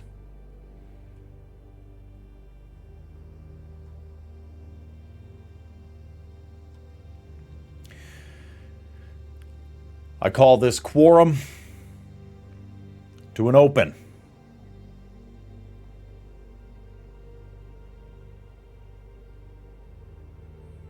The very first order of business is thus. Are there any here that would put their name forward as Baron?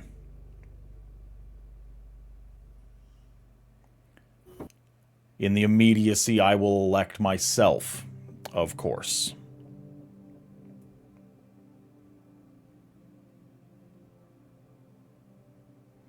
I see Deacon Hill's hand is raised. Are there any others?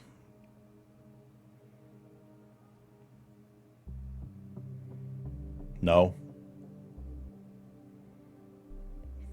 Then it is time for debate.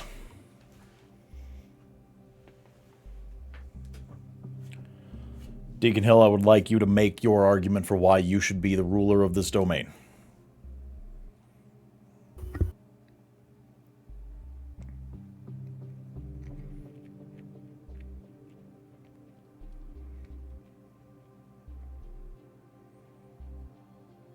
Argument is thus. At every ebb and turn where I said we should have been looking in a place, I was said, no, let's do this by the current barony. I tried to point it out to you. I was turned away. And when it came to our doorstep, when it came to my literal doorstep, I was right there fighting.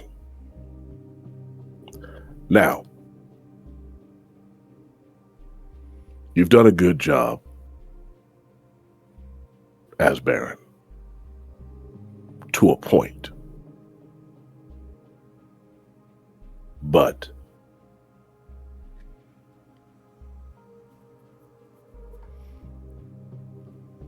you're more day-to-day and I'm more big picture. And I think a Baron needs to be more big picture. And the day-to-day can be handled by those who are better suited for it.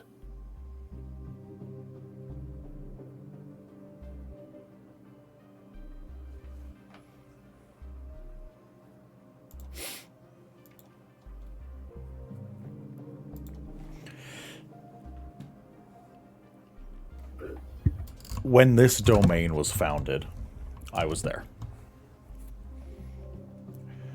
Every moment that this domain has been attacked, I was there. When Anarchs came to town, I accepted them. When Camarilla members needed sanctuary, I offered it to them. When I needed to kill, I killed. When I needed to save, I saved. I have shown integrity. I have showed moral structure in the name of the Anarch movement. I have destroyed opposition, and I successfully navigated the wefts and wending waves of a curse-bound Prince of the Camarilla through the judicious use of the kindred that are beneath me. I saw an Archon slain.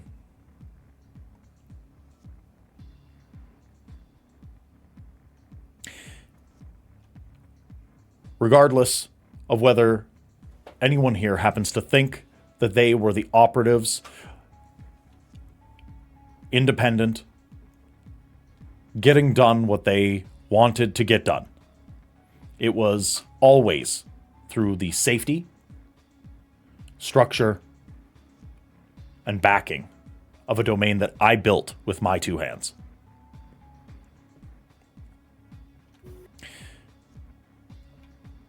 I do not discredit that you may be smarter than I am, that you may have dreams that go beyond what I have dreamed.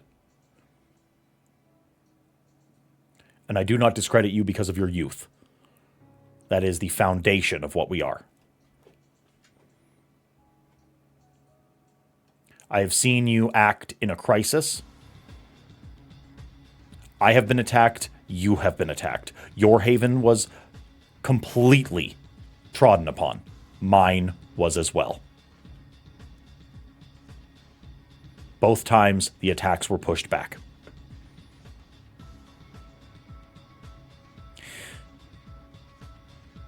This city still needs a wartime general. And to be candid, I do not believe that you have the prowess, the experience, and the battle readiness that this domain needs.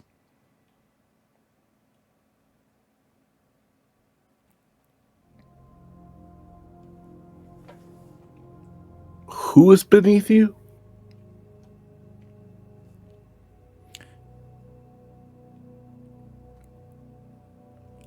Mr. Hill, I will not have you make a straw man out of what I have said. I understand that you are trying to poke holes because I used the word beneath. We are all peers, but you serve the barony. It is the position, not the man. Understand that. But we I don't know also about y'all, know. but I serve the cause. Continue.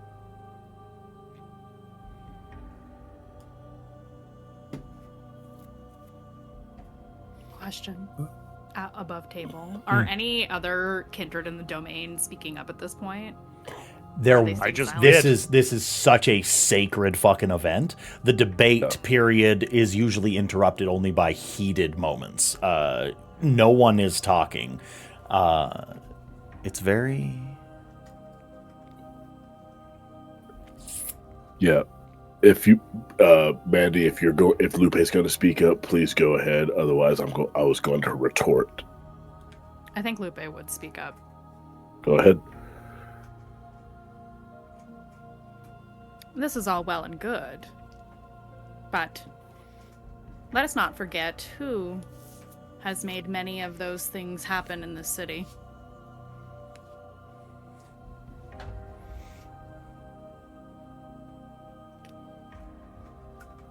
She I looks agree. at everyone in the room. You Or made the an area. Archon disappear. No, that was Texas and Uptown. And before you said a word, that was already a plan. With or without you, that would have happened because she had to go. In fact, think a we're getting lot a of the little off. things. I think we're getting a little True. off topic here. Let's let Deacon and Trevor do what it is they came here to do tonight, shall we? True. You're a warrior. I mean, I can fight, but I can't say that I've seen war. I can't do the things you do. You are right, I am smarter than you. And that is why I believe I would be the better Baron.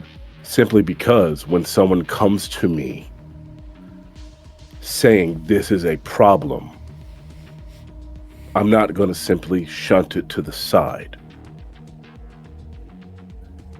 How many times did I tell you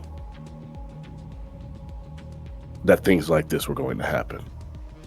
And instead, I was met with, no, let's wait.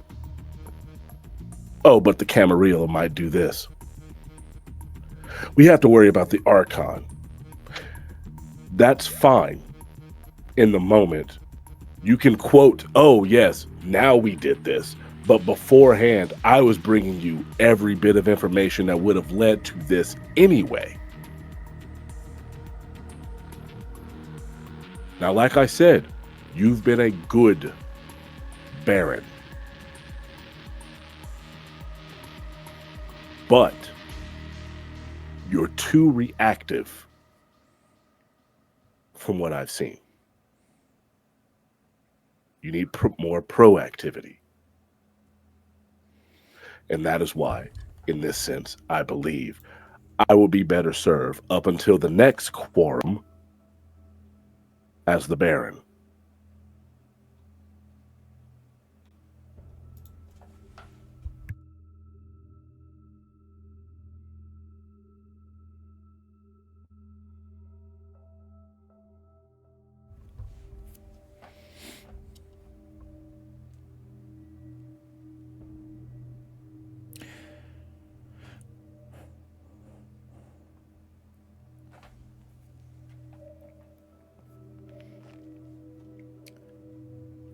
Or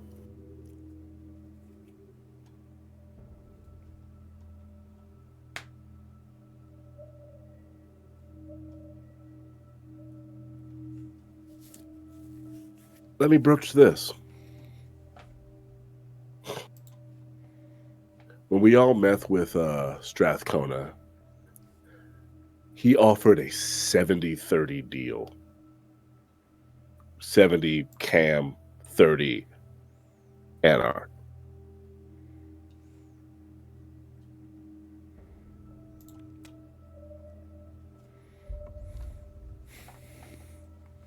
And in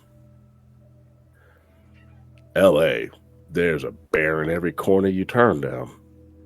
One for downtown, one for the valley, one for Vanna.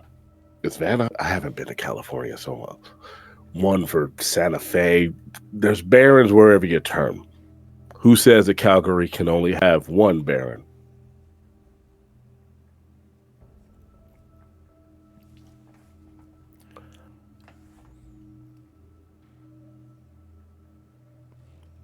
So, for the voters, for you, for the coterie, that is, let's be honest, saved my life, and I hope I've saved theirs.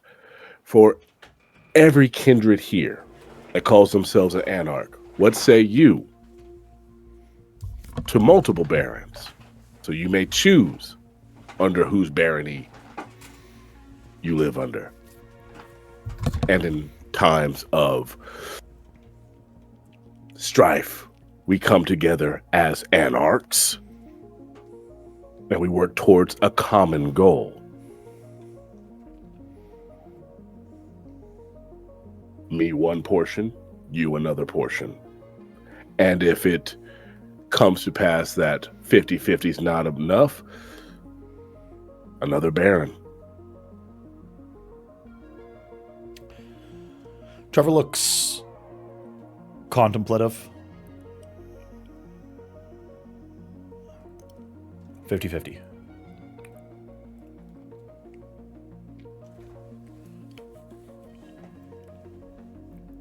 Separate courtesies for each domain. Different operations. Cooperation. Separate feeding territories, of course. True. But all with the same goal. We elect our own positions that way. Each domain to be split and populated however they would like. I would hear from the rest. This is a matter that should be spoken of by everyone. Opinions and much more gathered. All right. Well, if there are to be 2 baronies, I would like to put my name up. Uptown To make squints it at you, 3? Lupe. To make it 3 baronies? No, 2. Or so the... Oh, to One continue for- to. Mhm. Okay.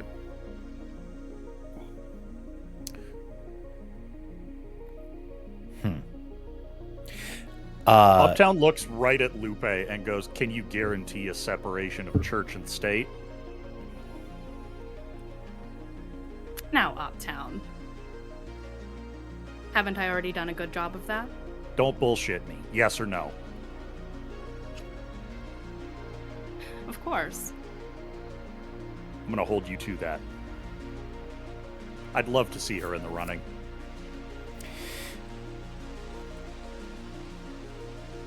And let it be stated in my barony,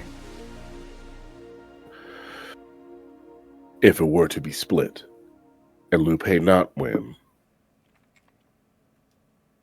the ministry would have their own portion carved out for them. I'm open to independent domains. Speaking up is Fox. Wherever Deacon goes, I go. To the surprise of no one. Longtooth looks to Texas. Are we with Deacon? Shut up. Okay. Let's see how this plays out. All right, that sounds good. Okay. Lester and Tatiana, both hands clasped together, about 4 different hands holding Lester's one.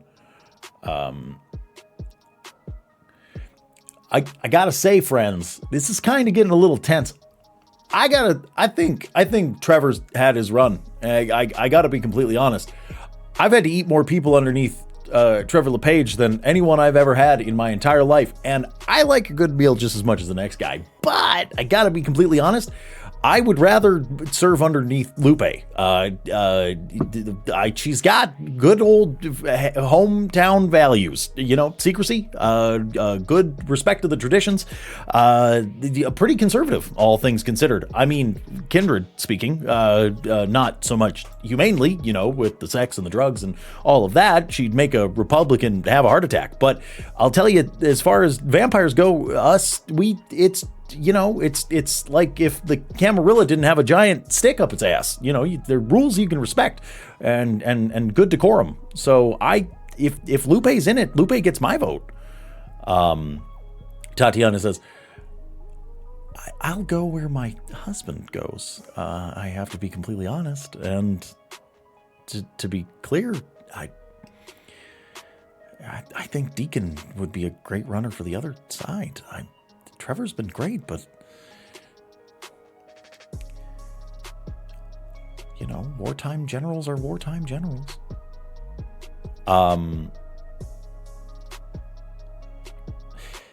Raton Bree looks over at Uptown. Yeah. Miss Lupe. Yes. Separation of church and state is old guard. I know you're making a promise to him, but as far as I've ever been educated, ministry values are a lot closer to the Anarch movement's values of today. I think that's something that should be considered. I look right at Raton as he fucking says that, and I say, I only ask the question because I need to know whether the movement or the faith is gonna come first before I cast a vote for somebody to lead the movement. Hey? Why aren't you stepping up? Me? Yes, you. How many people in this fucking room think that I'm a good choice to lead this barony? Uptown looks genuinely shocked that Texas is Longtooth also raises his hand. Modi raises his hand. Deacon actually doesn't raise his hand, but he goes like this. Trevor looks at you. No, I think you do fine, to be honest. Pothanos raises his hand. You wouldn't lie, and that's kind of the biggest thing. So Pothanos, look, you're always speaking about Anarch values, and then you refuse to lead. I believe that reflects poorly upon you. Fine, fuck you all, I'm in. What? Yeah, throw my name in the fucking hat, I guess. No, we're not voting for you. Oh, I just want to put it out there. You'd be a good leader, not. Yeah, we're giving you your flowers in Yes, this moment. I must say you shouldn't, because you're I want not to put ready. it out there. No, Calgary is large enough for 4 barons. What? how much further are we going to dilute the power? There it is. Every That's rebellion. a serious question that I have. What is the value in splitting the barony in the first place? What improvement are we making by having 2 heads instead of 1? My only concern is that the Anarch movement is a rebellion, and the thing that will kill it faster than anything else is infighting. And I don't plan to infight with anyone here. Until we have multiple baronies and somebody from another one comes knocking on yours, breaking the rules. What happens then? A curt conversation. We would put contingencies in place for such things, of course. Modi steps up. Hey, folks, long-time listener, first-time caller. I know I probably shouldn't have a say in this, but I was told I get a vote because I'm one of you now. Excuse me? I'm sorry, what? Yeah. So I'd like a I look at Uphill. I'd like a say Deacon before we doubles unpack over it. with laughter. Before we unpack it, I'd like to have a say. And then if you gotta have an opinion about it, that's a conversation for after. I read the books for Lavali for a long time. I've seen power divested in this domain, and I've seen what you all did with 30% and what Strathcona did with 100 and what he did with 70, and you know the strife that caused. 50-50 between the same faction sounds good on paper. It's a big domain. It's a lot to manage, and taking care of the day by day. I mean, that's in the eyes of the movement. That's 2 constables. That's 2 architects. That's competition. That's lifeblood. That's I studied history, guys. I've studied it real hard, and I also study, computer science, and I'm educated. I'm fucking educated. It's some of you do things really right, and giving yourself that power, giving yourself that authority, empowering yourself is important. I saw what happens to infighting. You know what causes infighting? People that are trying to steal power. You all are having a conversation. That's a great first start, and it's if everyone wants it, then they want it. And I would like to compound that. The benefits of having multiple heads as a leadership in a large domain.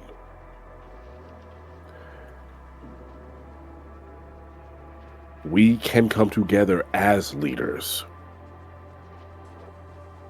It's instead of... All right. Consummate. Well, it leads to healthy debate. Yeah. It's like It's senatorial democracy. Debates or conversations happening together. Yes, the leaders of each domain could have conversations together versus, and I know this more so than I feel like anyone else here in the Camarilla, the prince is the prince. And that's it. And that is it. Whereas if we have multiple barons, we can check each other. We can have conversations about what could happen about Calgary as a whole. Together, yes, we would have our own little slices where our rules are our rules, where I would believe that our rules are pretty much, hey, let's not murder everybody, let's not have the government come after us. But as large as this domain is, one person should not be in charge of it. Hell, Deacon. even the kind don't have one person.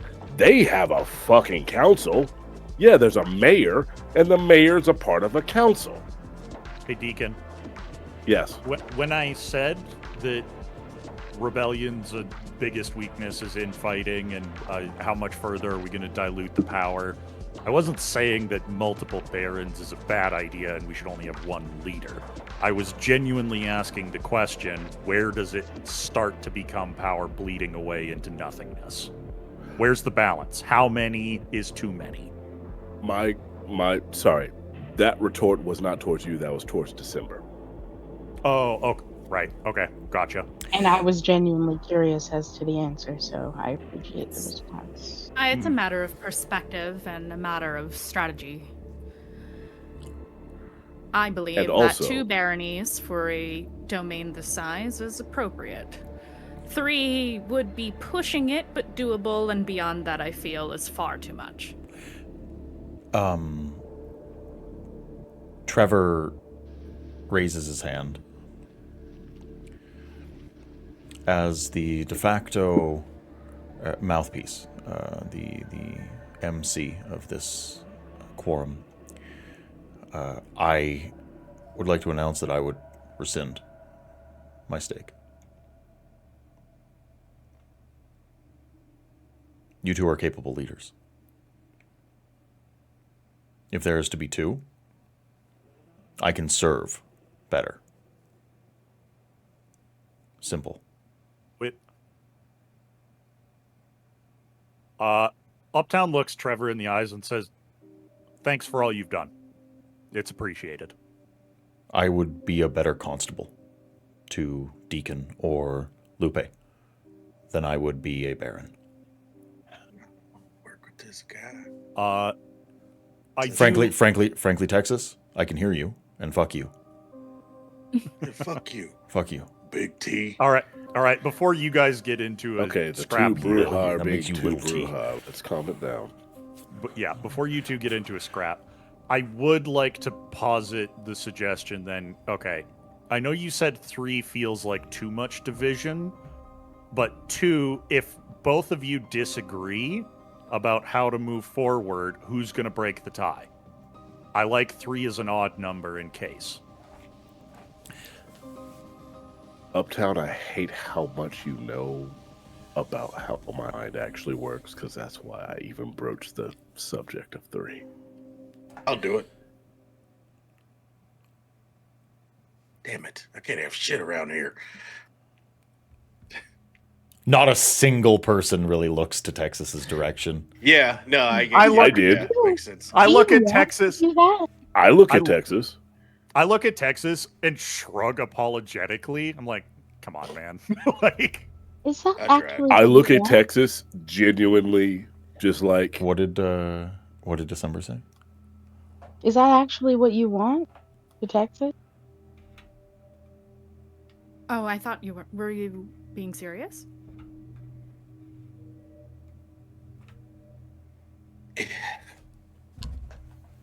It would provide me the opportunity to have my own slice outside of living under someone else's. You do know that I feel it's strange. It's unexpected. I'm not opposed. But you've always Down- said that you wanted go ahead. to be done. Are we ever really going to be done? with forever? No. Nah. With any of it? And I'm going to be honest with you. I don't trust Big T and the boys over here to be the mouthpiece between the 2 of you.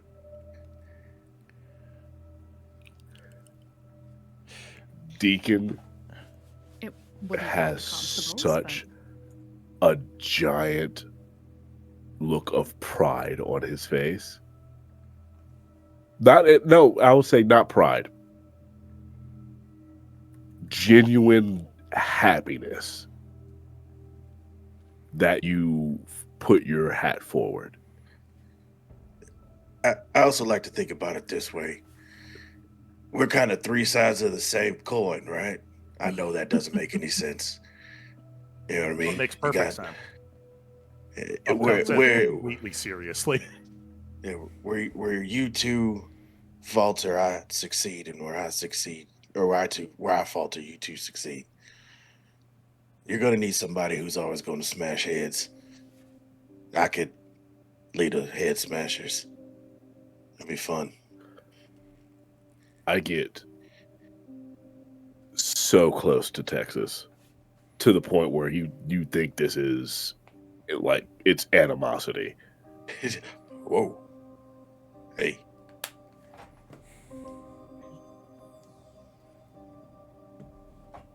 And I stop code switching. Uh, Oh, you motherfucker. Now you do this shit? Hey. That's what the fuck I'm talking about. That's the fucking general. That's the fucking. And he goes, he's like, that's the fucking. And he hits you with the like. We definitely that's have a the fuck moment. I'm talking about. That's that shit. That's that shit. Been saying it for years. Yes. Now that Uptown's gotten all the questions and thoughts and concerns out, Aaron, Mm-hmm.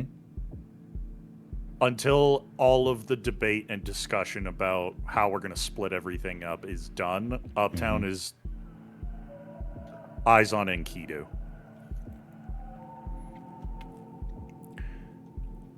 Enkidu is leaning against one of the cars, having moved away from the center of the little circle, and has his hands folded in front of him, and he is watching the exchange like a predator does. Very much Calculating. who is the one that is on top. It's alien, though. Why is Enkidu fucking here? What is I the don't think purpose Uptown's of met this? Enkidu before. Uh-huh. Does he even know who this is? Unlikely. You were away. Okay. Aaron. In that case, his eyes are drawn to this person and he doesn't know why. Okay. Given the one city secret that I still have intact, because Yeah. I never got anything for the other dot. Yeah. But you said one would give me basically shit for Enkidu. Yeah. Can I figure out what the hell it's doing here? Yeah, I need an insight. Wits and insight with the Wits and insight with with, additional dice equal to the city secret. Can I jump in on It- that? it And was you can just tell the me one. how. And Sure. I'm interested to notice or to see why Enkidu is just here. Like, as opposed to the last time we interacted with them, they seem so bound to that area. Like, is there Oh, yeah. something affecting that? Yeah, And I'm I'll gonna ask blood for an surge insight this. from you as well. Wits and insight. What's it inside? I'm gonna blood search for it. Sure. I get hungrier, but I still add 3 dice. Aaron, Yeah. just for a bit of flavor, Uptown doesn't know why he keeps looking at this person, but the only sensation that comes close to the feeling of seeing this person Yeah. is when he saw Lady K's eyes flash purple. Okay. And the people who know Uptown well, I'm not even going to roll subterfuge. You can tell he's anxious.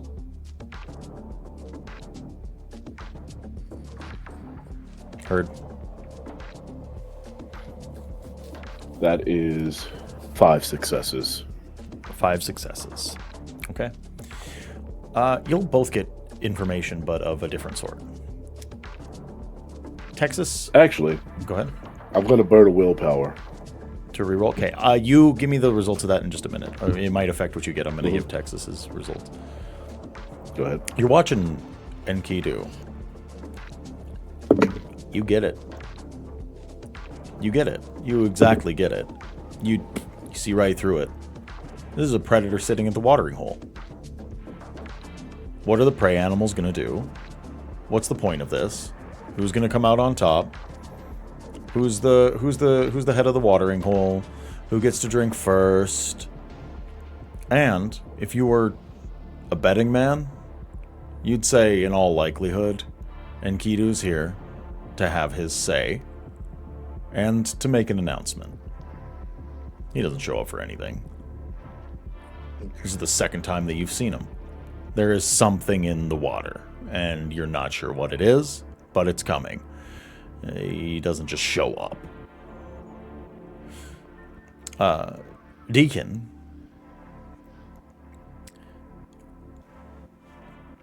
Six successes.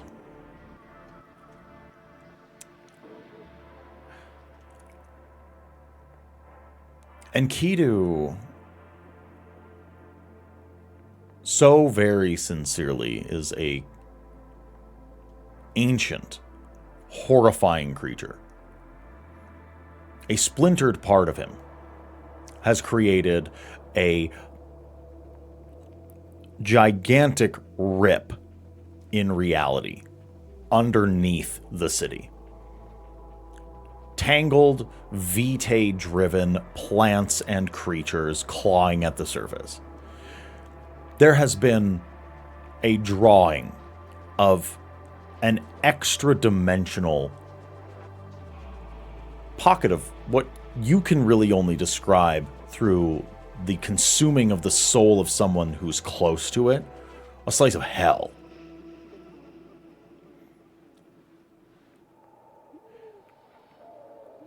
And Kidu is here to set some terms in the aftermath of a reshuffling of this domain. That is what he's here to do. I think Deacon's been actively avoiding Enkidu in total because Enkidu's been the bane of his existence for literal years now, even before he knew it was Enkidu. There's just a natural part of him that's just like the hairs on the back of my neck stand up, even though they shouldn't be able to.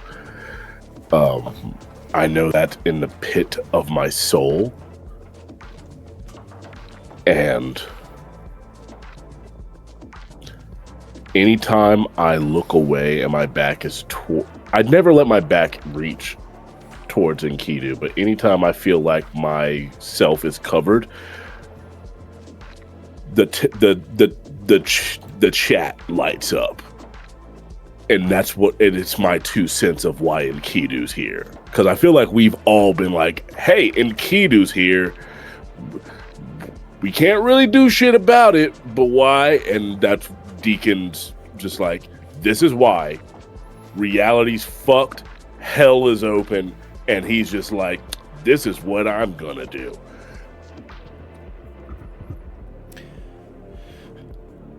Well, aside from that, there is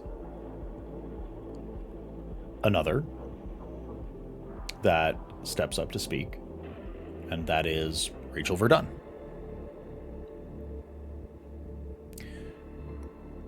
Hi, everybody. This seems a little tense. I'm Rachel. To those who don't know me, I was the gangrel primogen of Kyle Strathcona's court. I know. Hold your applause.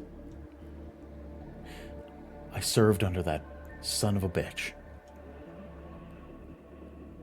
for 75 years. I did what he asked. I am a sinner. I've killed. There's more bodies buried on my ranch than any graveyard here in Calgary. I gave him blood money. And on more than one occasion, he had me kill one of y'all. The Anarchs and I have been at odds for decades. And then she spits on the ground. Y'all don't owe me anything. Not a thing. By all accounts, my head should be on a pike just like him.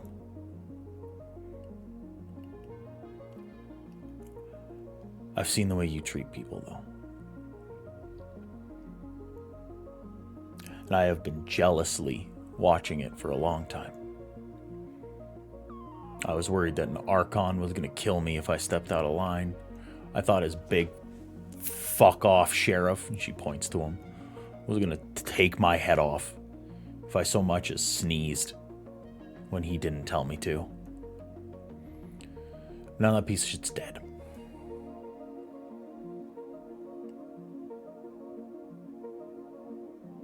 I want to start fresh.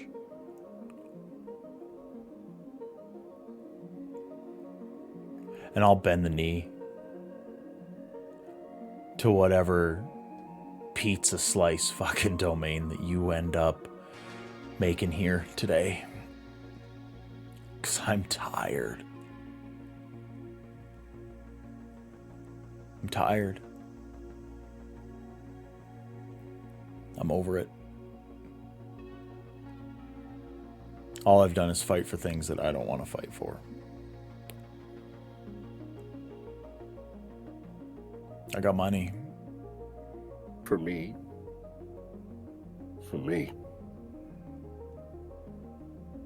Is this your official declaration for the Anarchs instead of the... Yeah?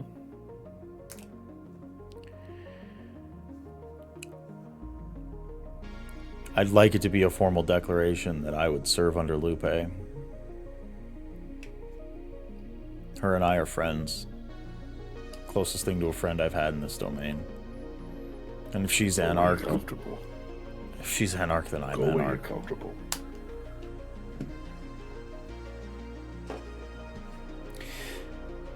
If you'll have me. Of course.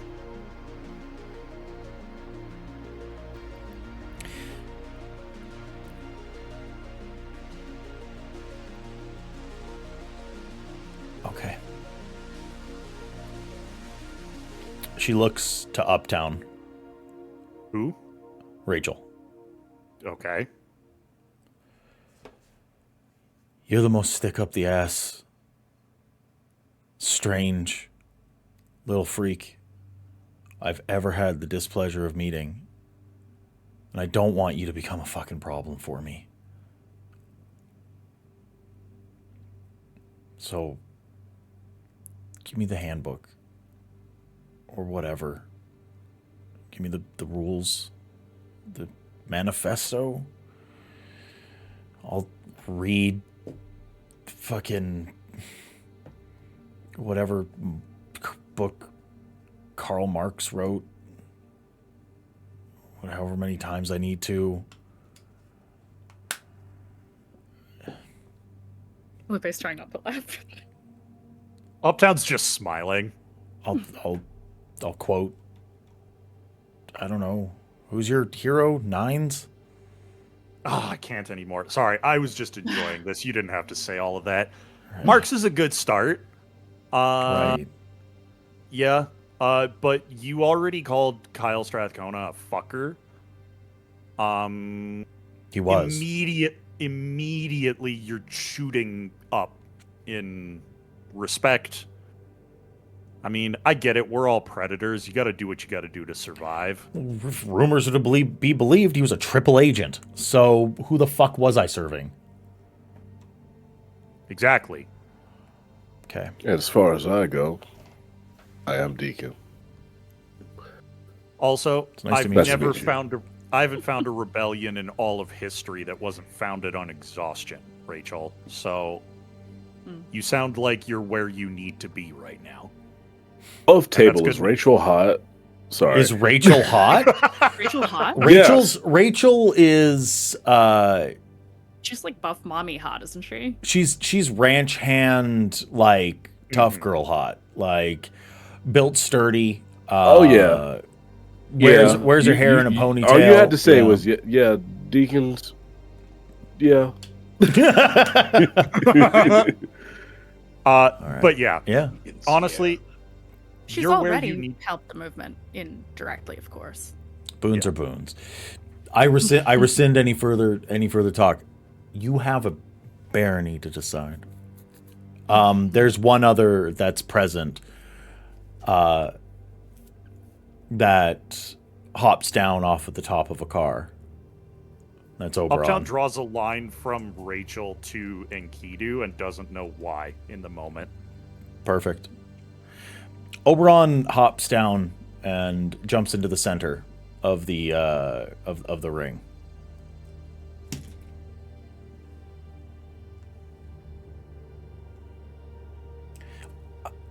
I'm not the only one, right?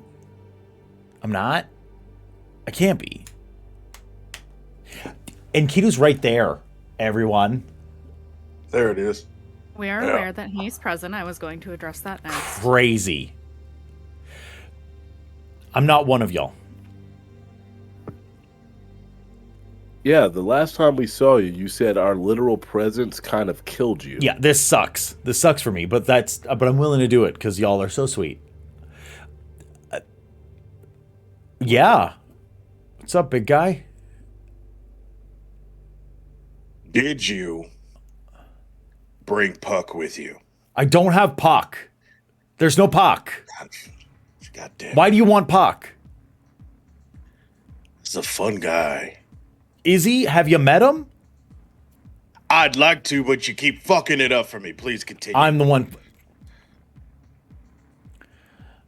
It's just carry on. He gets into this.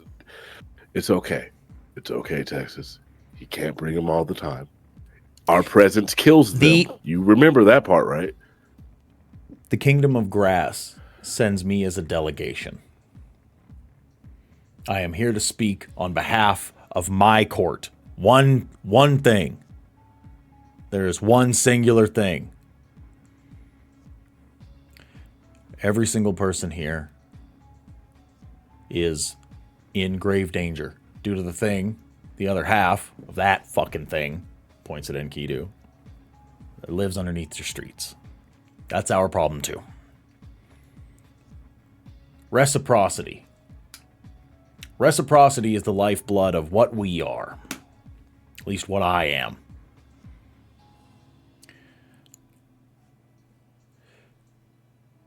There is to be an accord. And I think that it might flavor exactly how you cut up this domain, decide on your leaders, and what things will look like. Because as far as I'm concerned, and I mean no offense when I say this, Deacon Hill and Texas are not trustworthy individuals. And I know that is likely to come across as rude. It is not because you are untrustworthy people. That has nothing to do with it. Texas, you can't control your beast. Deacon, I don't need to say out loud why we can't trust you. Careful, other people might hear. Yeah, I get it. So, there is only one singular person here that we would parlay with. And that is Lupe Escondido.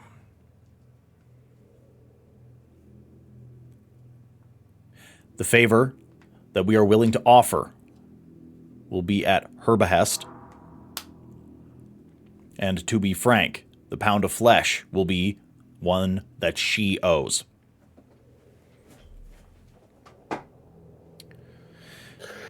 Pound of flesh, literal?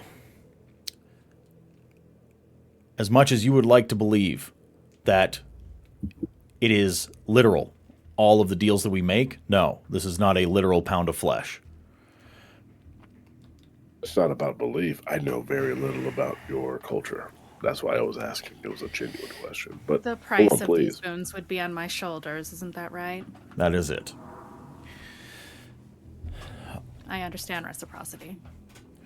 The glamour that we can bring to wield is solely dependent on the promises and the favors that Lupe offers. I wish it were otherwise. I wish that we could freely do these things. But it is faith, whimsy, and lack of banality that fuels the things that we do. And thus, when you have all decided to divvy this up in whatever way that you want, I suggest that you have a long conversation and then come to the table with us.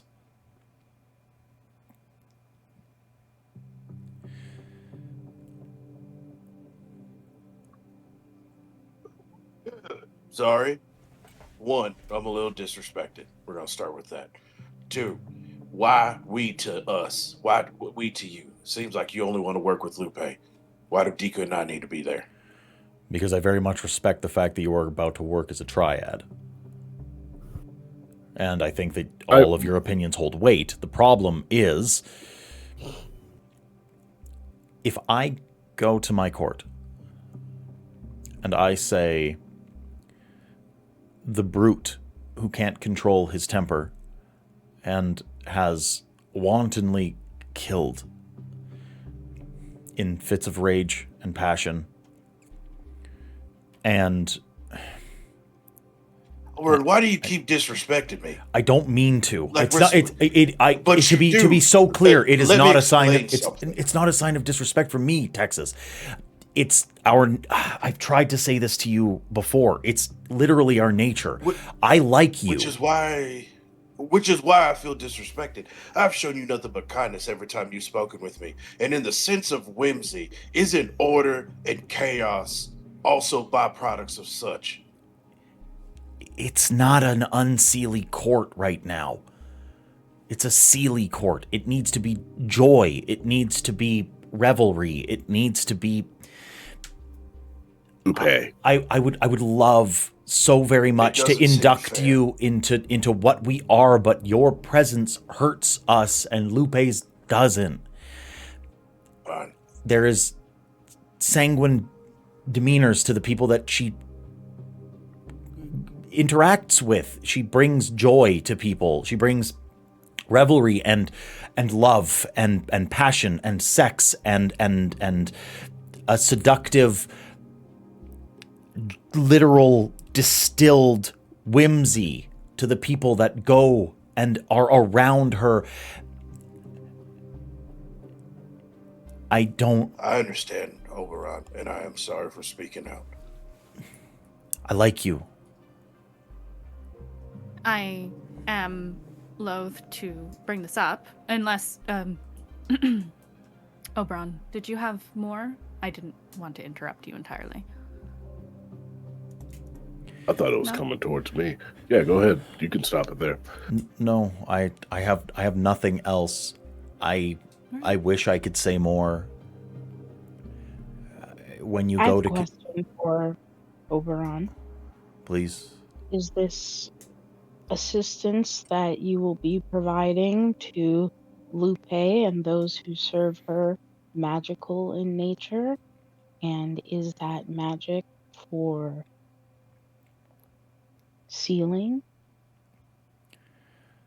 Unsealing? No, it's not. I expect it Also- has something to do with a few things that we need to discuss. Perhaps not at this quorum. I also have a question. Please, but then I should leave. Because- This is painful. Yeah, go ahead, because they would also affect you as well. One thing that keeps popping up and no one ever questions. The shifters. And Deacon does say shifters and not lupines, specifically. The shifters. What they have a line in this, some way, shape, or form, but every time I try to get a line on that, some bullshit happens. Perhaps you can answer as to what they have to do with this as well. Are they a part of this? Do they have a say? In the same way that the Fae do, that the Kindred do.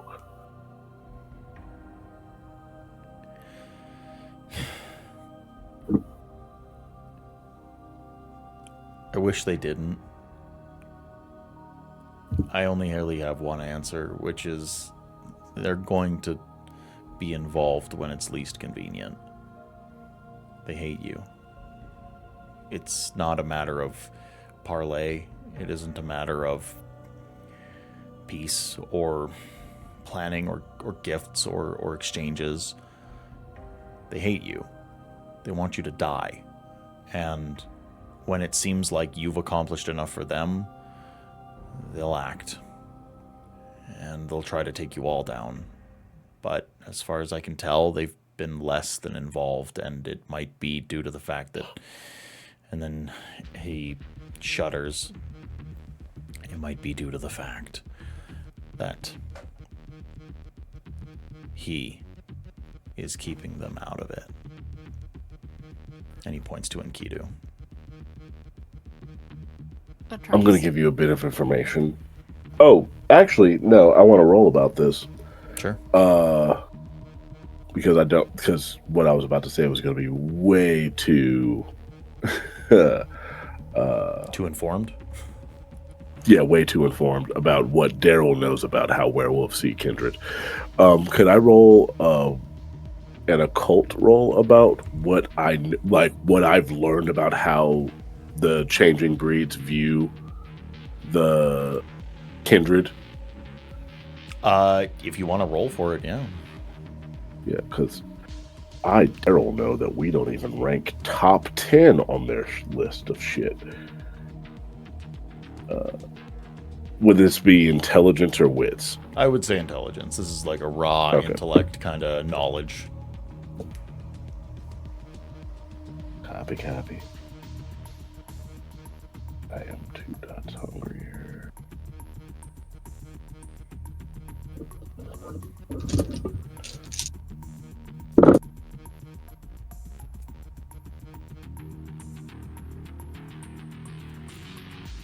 I'm gonna burn another willpower.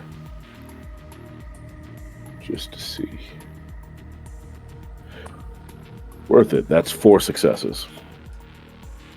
The very little that you know about lupines is the fact that they hate kindred. They see you as stains. They kill you at every opportunity. That's what you know.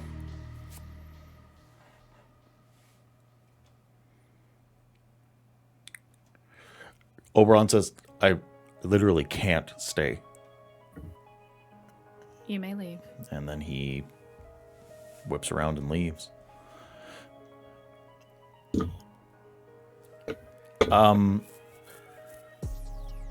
Trevor looks over at Enkidu really quick. Like, is he ever gonna say anything? And Enkidu looks to Lupe. What catches your eyes? Stares blankly. Unsettlingly. She does the same.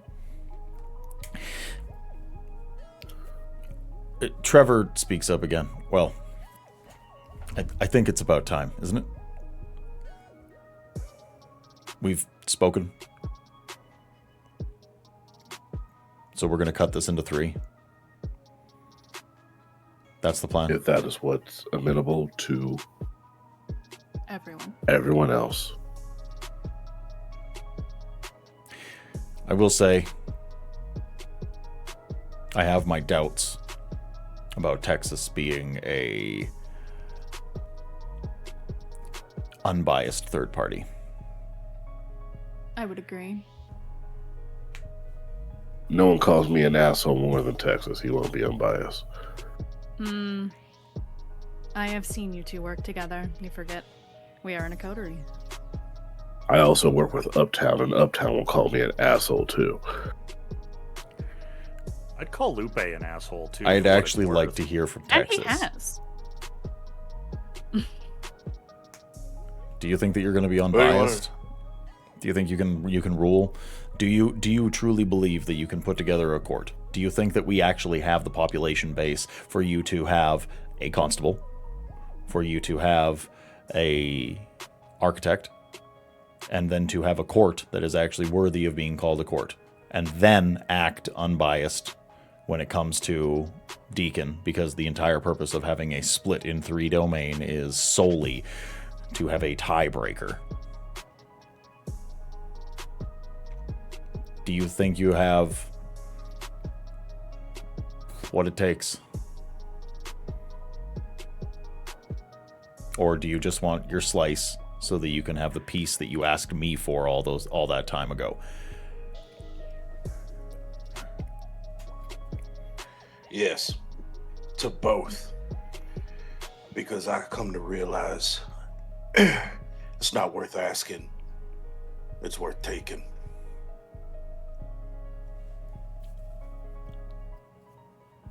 Barony is not your personal playground, however. You'll be serving the kindred here, just as much as they serve you. Is everybody doubting my ability to... Not everybody.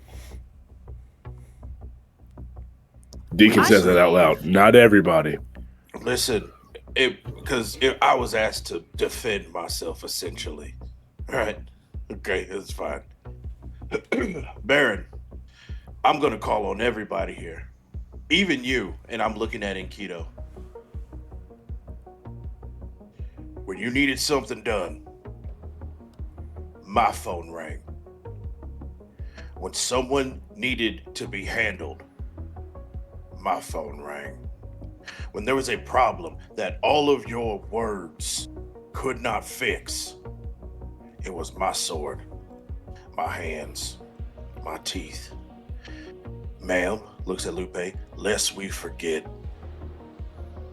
who got you out of that situation a long time ago. I put my ass on the line. Looks to the Baron, lest we forget who you made constable when you were leading. And looks at Deacon, I don't even have to tell you because there's countless times. From where I'm standing, I'm the best person to lead. Because when talking is done, you're gonna need somebody to do something. Yeah, I get my little slice. That's because I asked for it. I played the rule, I did what was asked, and nothing was given to me. So fuck it, I'm taking it. And anyone else looks around who wants to have something, let this be a lesson to you. No one's gonna hand it to you. I'll be fine. Are you done? Yes, ma'am. Excellent. I would argue that such motivations for having a barony is antithesis to the movement. Texas, I have a lot of love for you. I have a lot of trust for you. But a good warrior does not necessarily make a good baron. Uptown tears his eyes away from Enkidu for a second to look Texas right in his eyes.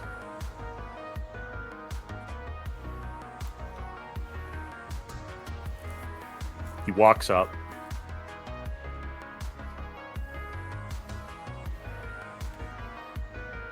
You get the votes for your slice. I'm living with you.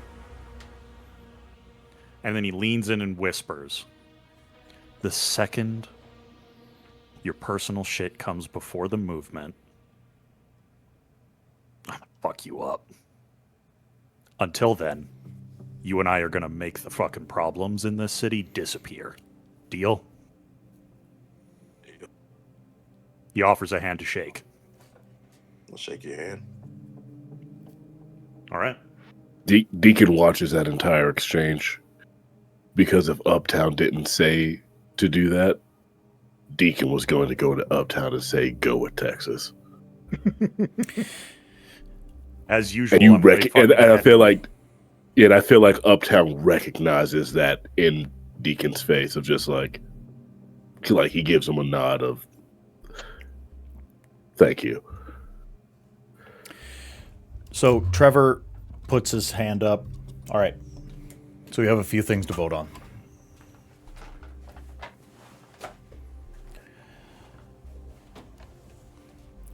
To everyone who believes that we should have a single baron, raise your hand. Not a hand goes up. Not even Raton? Nope. Okay. Raton's not an anarch. Raton's here because he's a fuck. Yeah. To those who think that we should have He's a fuck. 2 barons, raise your hand. Longtooth's hand goes up. Fox's hand goes up. Deacon's hand starts to go up. Trevor's hand goes up. Lester's hand goes up. Tatiana's hand goes up.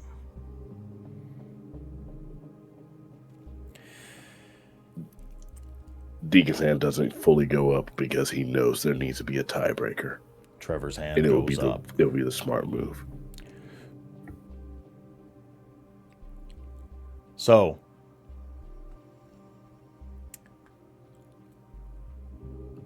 December, how do you vote?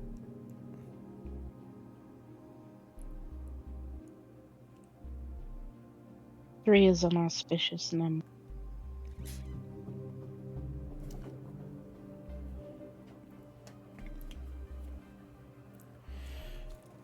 those that think that there should be 3, raise your hand. Uptown, Deacon, Texas, December. Modi's hand goes up.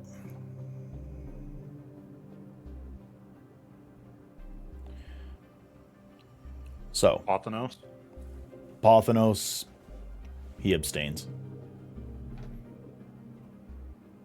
This isn't my place. You're technically a member of Pothanos, but feel free to waive your vote should you choose. To be clear, I do not serve the Anarchs in any way. I serve December. It is that simple. When did Fair Isaiah enough. put his hand up? Oh, Isaiah put his hand up for 2. Okay.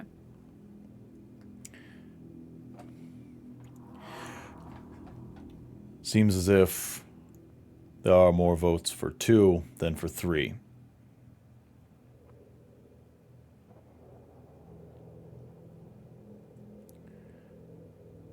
Thus, we have 3 potential barons.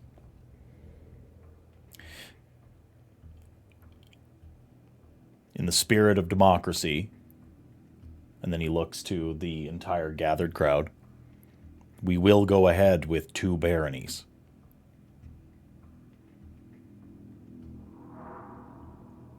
He waits for dissent.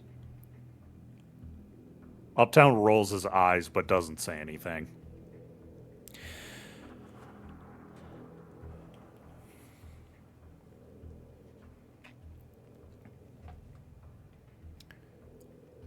We will collect votes for the 2 baronies.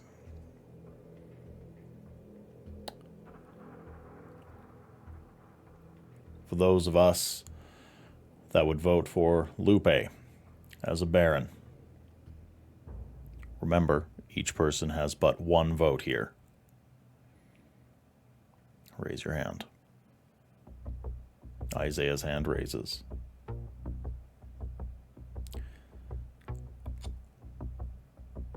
Modi's hand raises.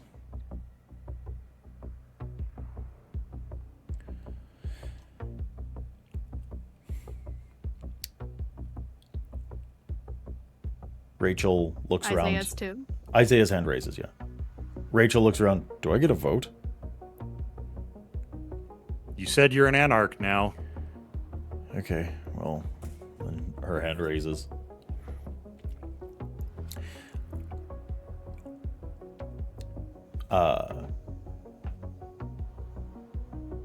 Lester's hand raises.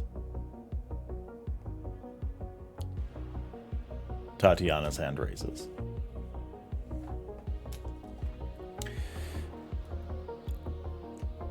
And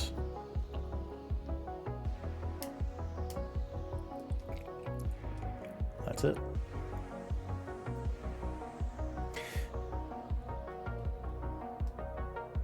For those that would vote for Deacon Hill,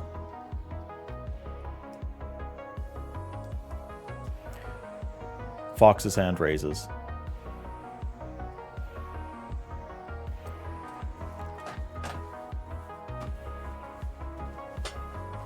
Texas's hand is raised.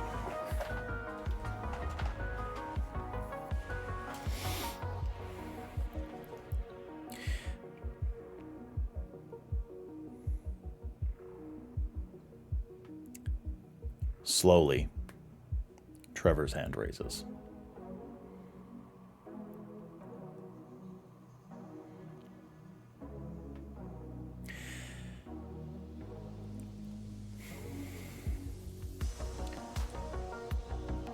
Texas, this precludes you. There are simply not enough votes.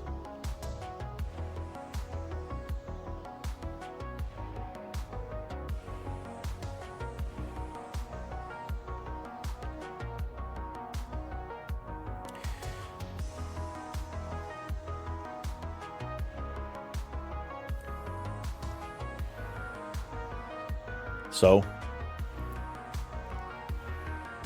as the speaker for the quorum,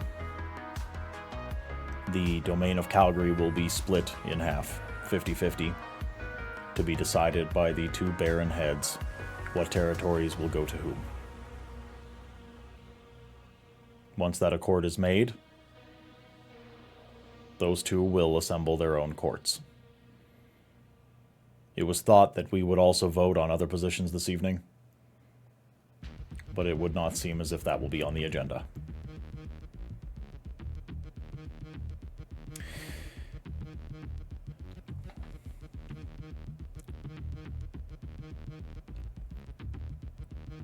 If the two barons are amenable, I would like to make a closing statement before any other discussions are had, as the former baron.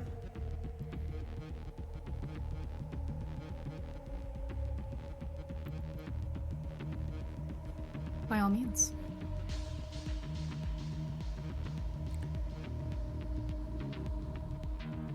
I served as a revolutionary before I was Kindred. I've been on the front lines of political riots. I have fought in the name of the underprivileged my entire life, for as long as I could remember.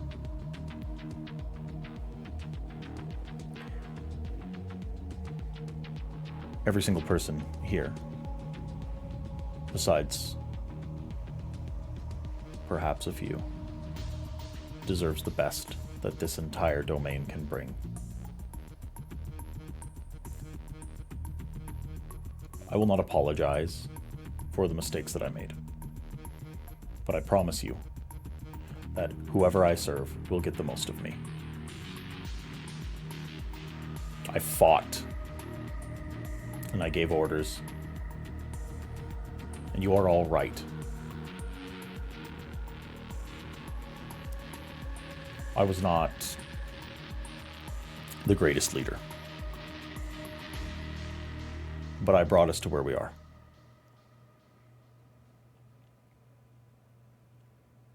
It is going to be a privilege to serve alongside you, instead of a first among equals.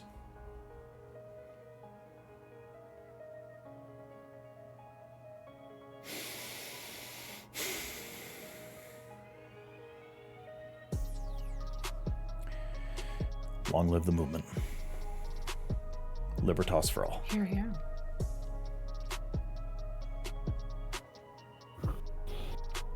That's that good shit. Mm-hmm. And now you. Deacon finally says, being able to look directly at Enkidu.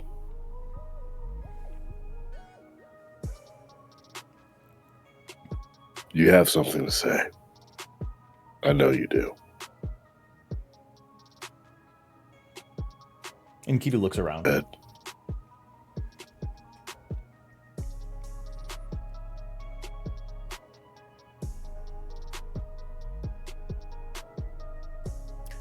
I am glad that the old, you call them princes, has fallen. I have watched for a few weeks now. Everyone scamper and move. I've learned that the world has turned without me. Men have built towers of steel. And industry has given our kind its moment. I've learned that we're being hunted again.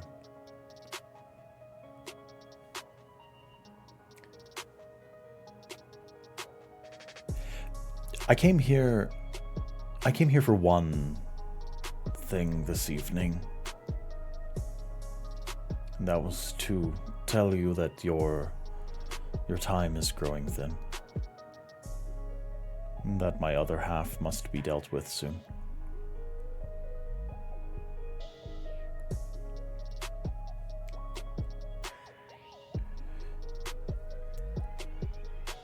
You've eaten one another. You've conducted the amaranth. You've killed one another. You do war upon each other. And now, you've created structure again. And there are sorcerers among you, whom you should be listening to. A warrior does not do his business without an advisor.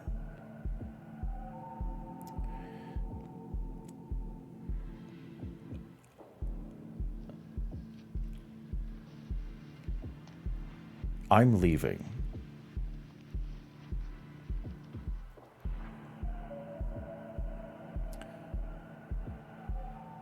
And that is why you must hurry. My connection to my other half keeps it from raging out of control, and the blood in its veins and the creatures that it holds from boiling out from the surface. I am reason, and I am control, and I am all of the humane parts of what I am. I am called. And my other half needs to come with me. Or die.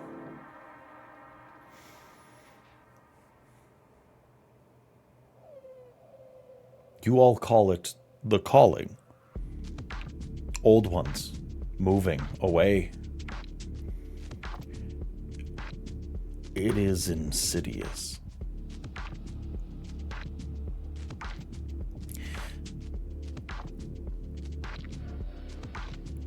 And Keto points to Deacon. You're going to feel it soon.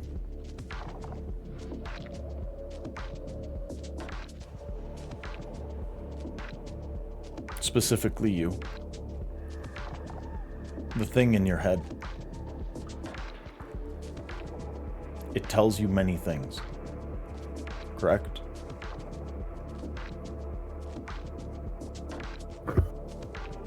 Which one? The one that has been there.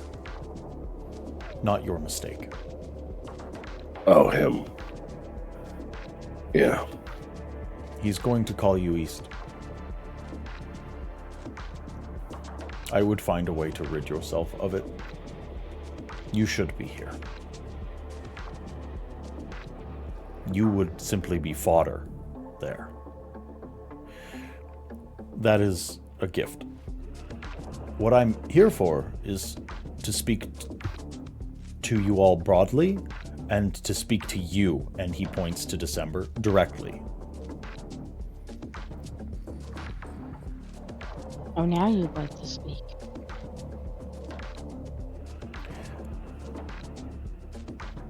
You've made a mistake not putting the one you called Texas in charge.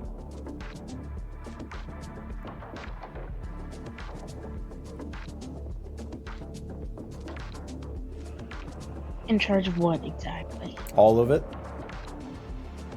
This democracy that you speak of is foolish. An iron hand rules Kindred. It doesn't rule. Apex predators are what we are, and you do not. It's...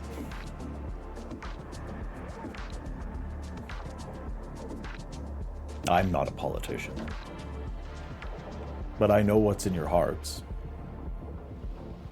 And it's evil. It's vileness. It's the beast. That I know. Very well.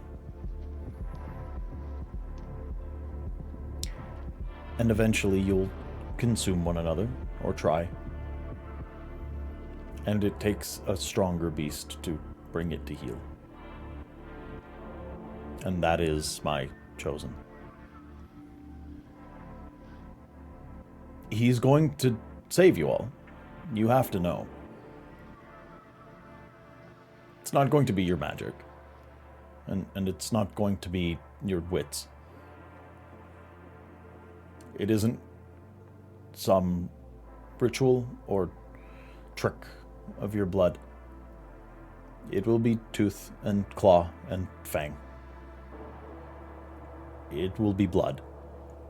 Spilled, not spent. That is going to save you. But lead how you wish.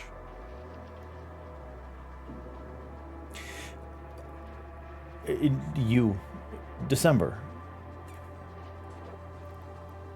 Yes. I have been...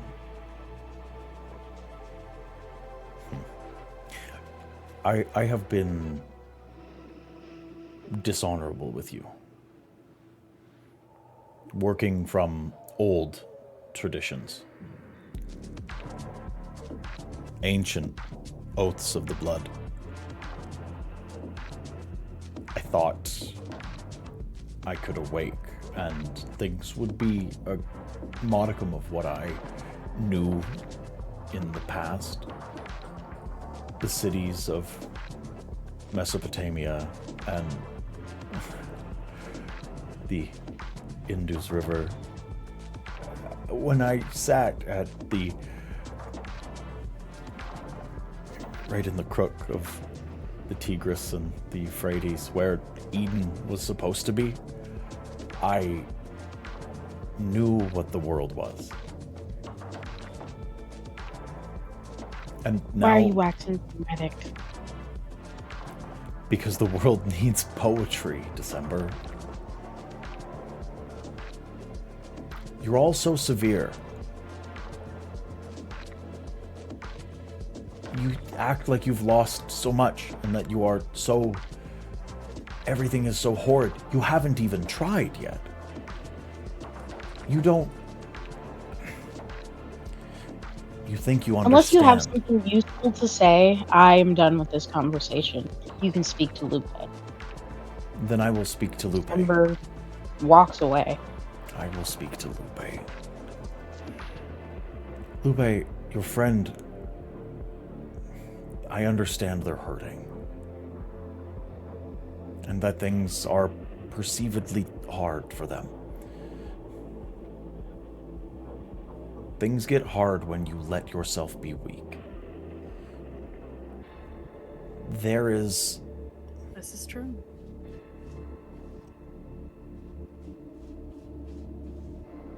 She can have what she wants.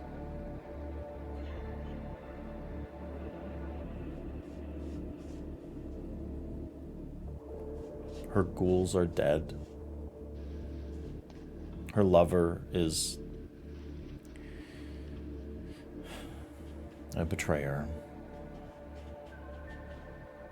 And her slip on her own powers is noticeable, but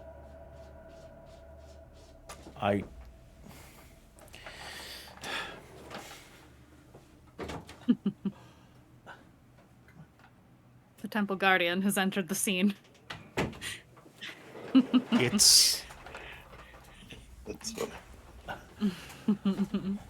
The reality is that I learned one thing when I woke in the weeks that I've been awake.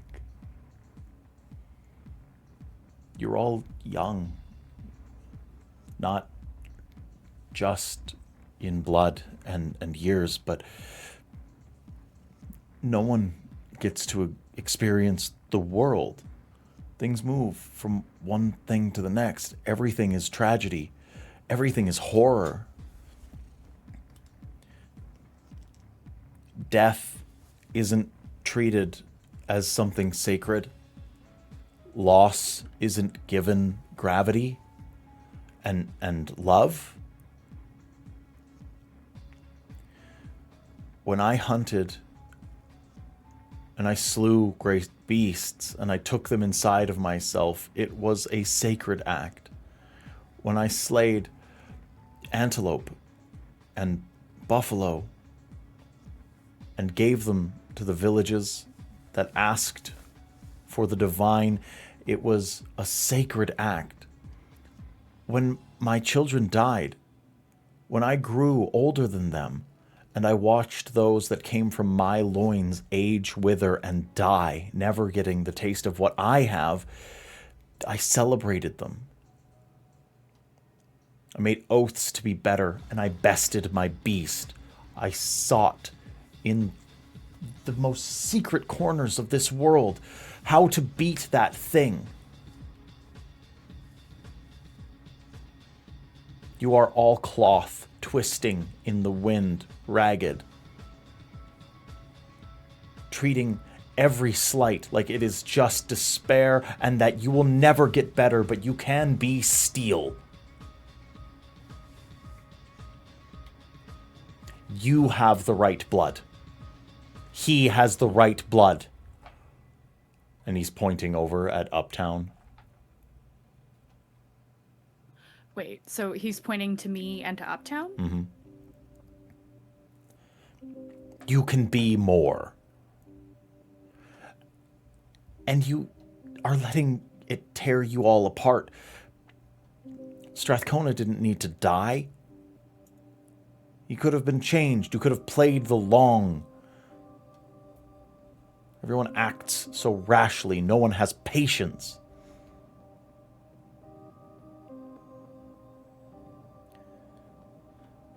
And I'm afraid it doesn't matter.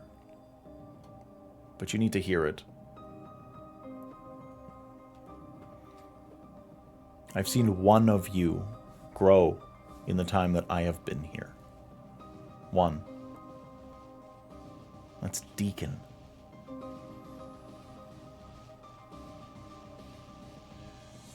A single line of blood is coming from one of Uptown's eyes, a single strand of tear, for lack of a better term. He looks at Enkidu.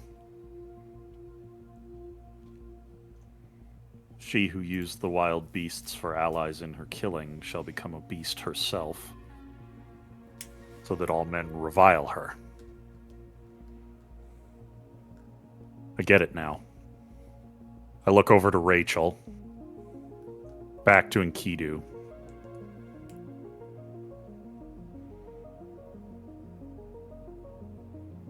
Thank you. Your wisdom is noticed and appreciated. Enkidu looks to Uptown. Inside the Garden of Gardens, when the serpent first spoke, and all seemed lost, humanity had the chance to crumble, and yet it grew. It grew wings, and it grew wheels, and it grew treads and scales, and it became more than.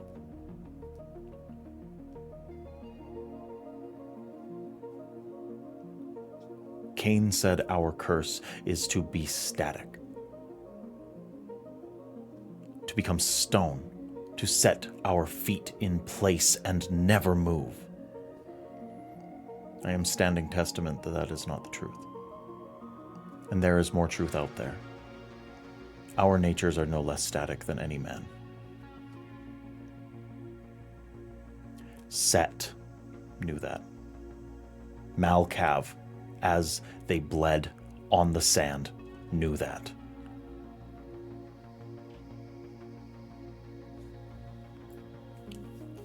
Uptown walks closer to Enkidu, and without knowing why he's doing it, he offers a hand to shake, but not in a modern handshake. Like one, it's far closer to one where like the wrists are grasped, like an old time. And as he does so, the flesh of his arm starts to bubble and ripple and move before forming a hand once more.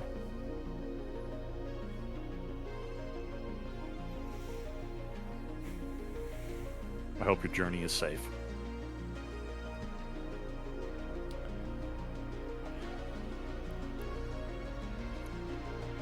I am sorry that yours will not be.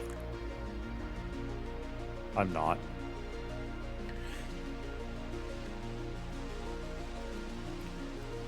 My presence has labored you all enough.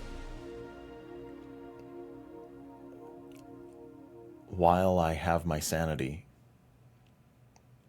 I will bid you all farewell. How Does long? he shake my hand back? He does, yeah. Okay. How long?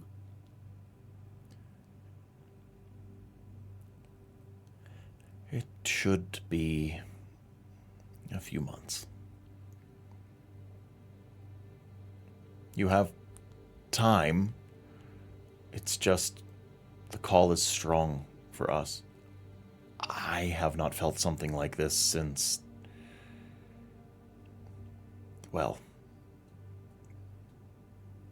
powers greater than myself walked the world. Can I insight if he's referring to Set? Yeah. Yeah, I'd say wits and insight, yeah. You know what? I'm going to give you this one.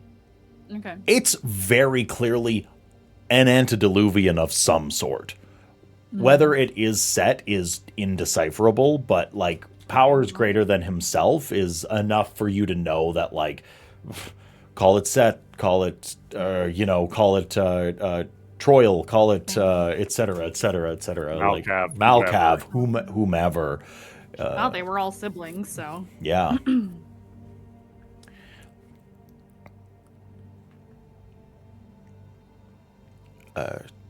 Take care, children.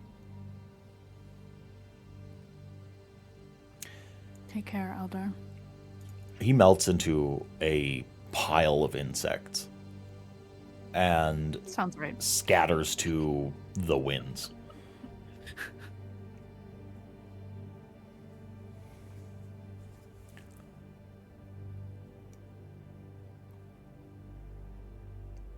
Uptown wipes the blood from his face.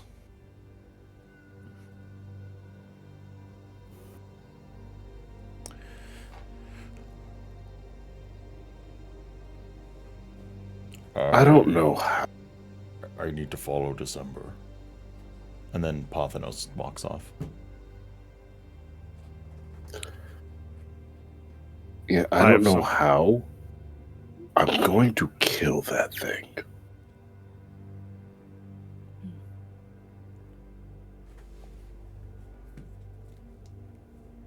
It has haunted me for the bulk of my Kindred fucking existence. Uptown follows after December and pulls Modi along with him. Wait, where are we going? Why am I going? What's going on? What do you mean? Why? What? Why? What? Modi. What? The thing we talked about, remember? Now? Cat's already out of the bag. We can't wait too long. Let's go. Yeah, I'm toothpaste. Yeah. Yeah. Yep. Let's go. Okay. Wait. December is down, just stomping across the parking lot towards her car. I woke up to Lupe. Yeah, I'm going to catch up to December. And I say, listen, I know you're in a bad mood right now. I know you've had a whole bunch of shit happen. I can pay you a boon if you want to do this right now. I need you to test Modi's blood. I'll pay you. To keep it I'll pay you too. Test it for what? I need you to keep it to yourself, but I need you to test what clan he is. I might not be what I thought I was. I think it's something. Yeah. I think it's. I might. It's. I can do things. You didn't turn him? No. No, I did. I did it. I did it. I stole. I'm a thief. I thieved it. I took it. I took the juice. I stole it from Kyle. I stole Kyle's juice. From Strathcona? From... Modi, you are a real fucking idiot. Well... That's why we need to do it now, and that's why I need you to keep it to yourself. Because Fine. if he's right and it's from Kyle, then we need to get out ahead of this. Understood. She'll hold her hand out for Modi's. Thank you. What do I owe you? Knowledge. I can teach you. I have a specific problem that you will assist with. I got it. Related. Of course. Spirits. He like puts his hand out. She stabs him. She's already used this knife once today. Ow. Fuck. Ow. Why? What could grab a needle? Not now, Look at Modi. yourself, Modi. You have the power. What do you mean? I don't know the. Taste for blood. What's going on in there? As much as I would love for you to roll this, immediately, you spent too many years at the pyramid.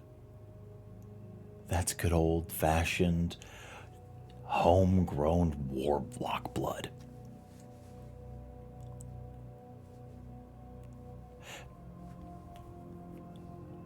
You've tasted enough of it. This boy's Tremere, through and through. You've drank enough. It's not diluted. That's that good. You've tasted blood stronger than your own before. This boy's a higher gen than you.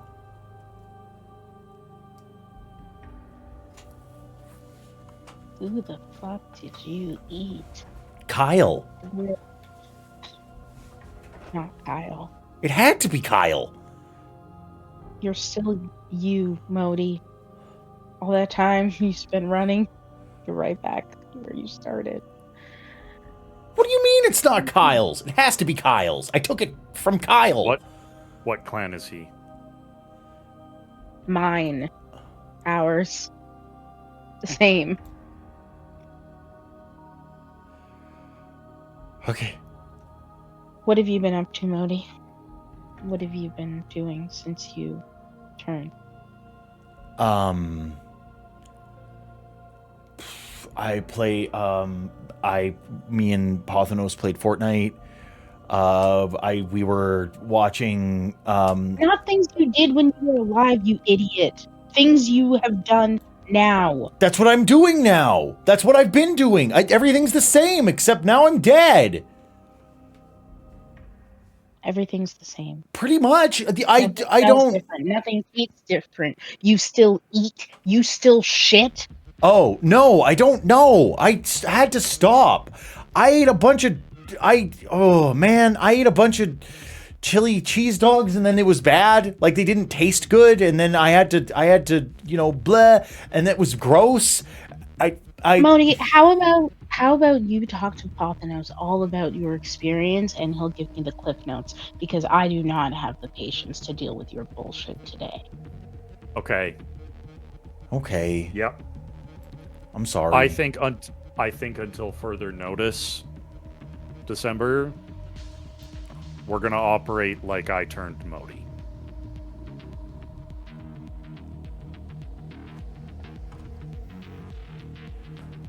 Why?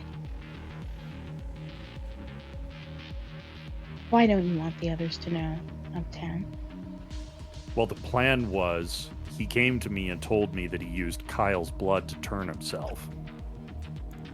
We don't know that that's not the truth, that it wasn't somebody who was an imposter, but still Kyle.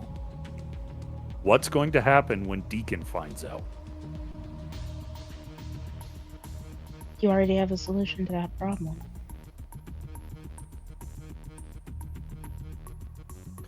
Someone's got to teach him the ropes. I'd rather it be mostly a secret than everybody know what's going on. Why is that? If you give me a good reason, I'll participate. I thought the boon was going to be a good enough reason.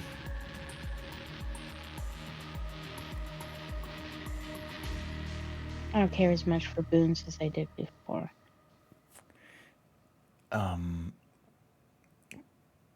Because I'm a good guy. That's supposed to work in your favor?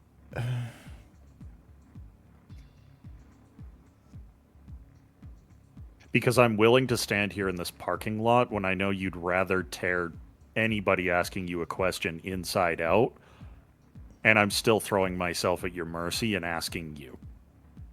That's why. I didn't come out here and argue. I didn't come out here and lecture. I didn't come out here and bring up all the shit that you and I have gone through together. I came out here and I asked because Modi is important to me. And as much as I can, I'd like him to not have to deal with all of the bullshit that's going on right now, at least until he has a chance to learn the ropes.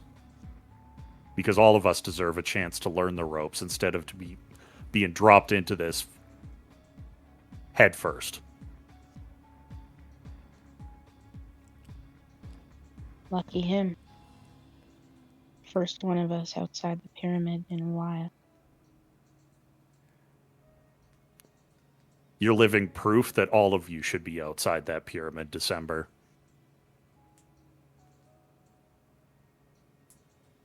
This will stay between us for now.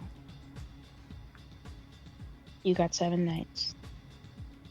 Give me a good reason to keep quiet after that. I can work with that.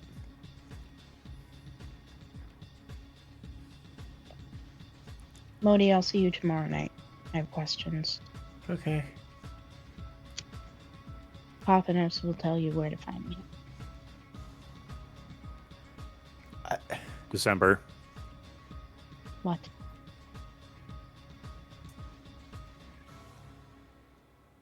I had a choice. Moshar had one of your coven. He also had somebody important to Lupe. He had Phyllis. Yes, I saw the pictures. And he had the only woman I've ever loved in my entire life. The most important person to me who's ever lived. I found an old cancer-riddled woman, wrist slit, on the floor. And I had a choice to hold her through the end and comfort her, or save your ghoul. I need you to know that I'm sorry. But I picked what was more important to me.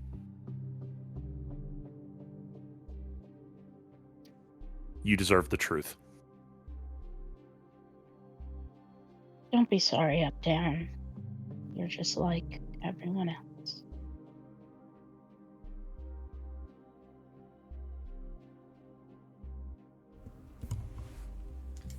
Have a good night, December. She does not reply. But Texas gets a text message. You busy? It looks at his phone. It looks around that everyone else is kind of fucked off. Nope. What's up? I'd like to go for a drive. Okay. I'll be down there in a second.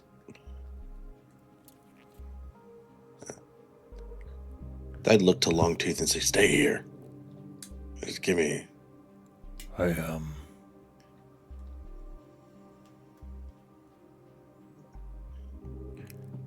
Yeah, I'm gonna take a night for me. Yeah, do that, Longtooth. I'm not super happy how that went. Yeah, neither am I, but it is what it is. We'll figure something out. He puts his hand on your shoulder. For the first time, I kind of see why it's hard not to just kill and take what you want. See you later. See you. I head out too.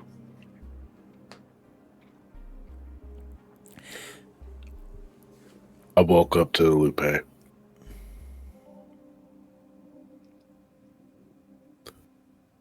And due to the sternness on my face, you don't know if this is good or bad.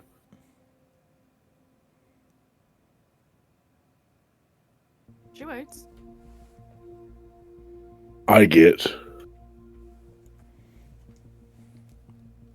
very close to you.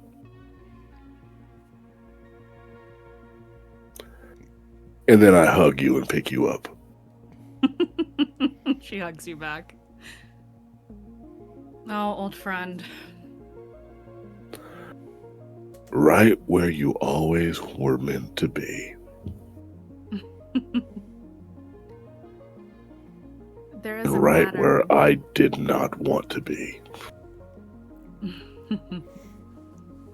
There is a matter I must discuss with you. Especially now. Does it need to be right now, or can it wait until? I think we should all cool off for the night. All right. Is Texas still in the room? It's actually outdoors. he's This was out. She kind of Yeah, we were all outside. Okay. She kind of glances. Oh, right. It's not a room. We're like in a little. In a ring of cars, Sorry. She kind of looks over towards Texas. Yeah. What? Oh, nothing. Just. Wow. You guys won.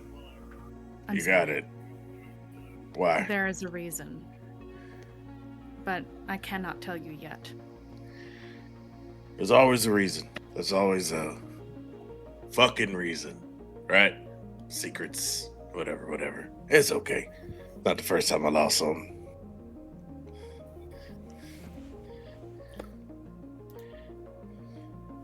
You. Tomorrow, Deacon. Yeah. We can all meet at my new place. Sorta, kinda. Oh. Fancy Baron? And I say this at Texas too.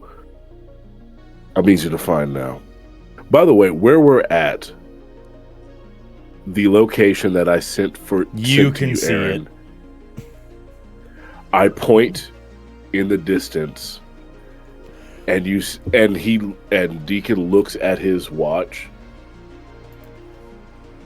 Right about now, and you see on a large tower downtown a red crown light up. That's where I'll be.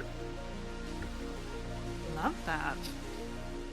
If Texas rolled his eyes any harder, they fall out of his head. He goes, I fucking hate you guys. I will probably No, you not don't. be there. Yes, I do. You will right be. now, I do. I won't. Baron. I love you too, General. Did I leave? Fox is dancing. Area. Fox is literally dancing. What the fuck are you doing? Hitting the robot and shit. Fucking. What do you mean? New Barony. Man, Decorum. y'all are decorum my big, fat, veiny dick.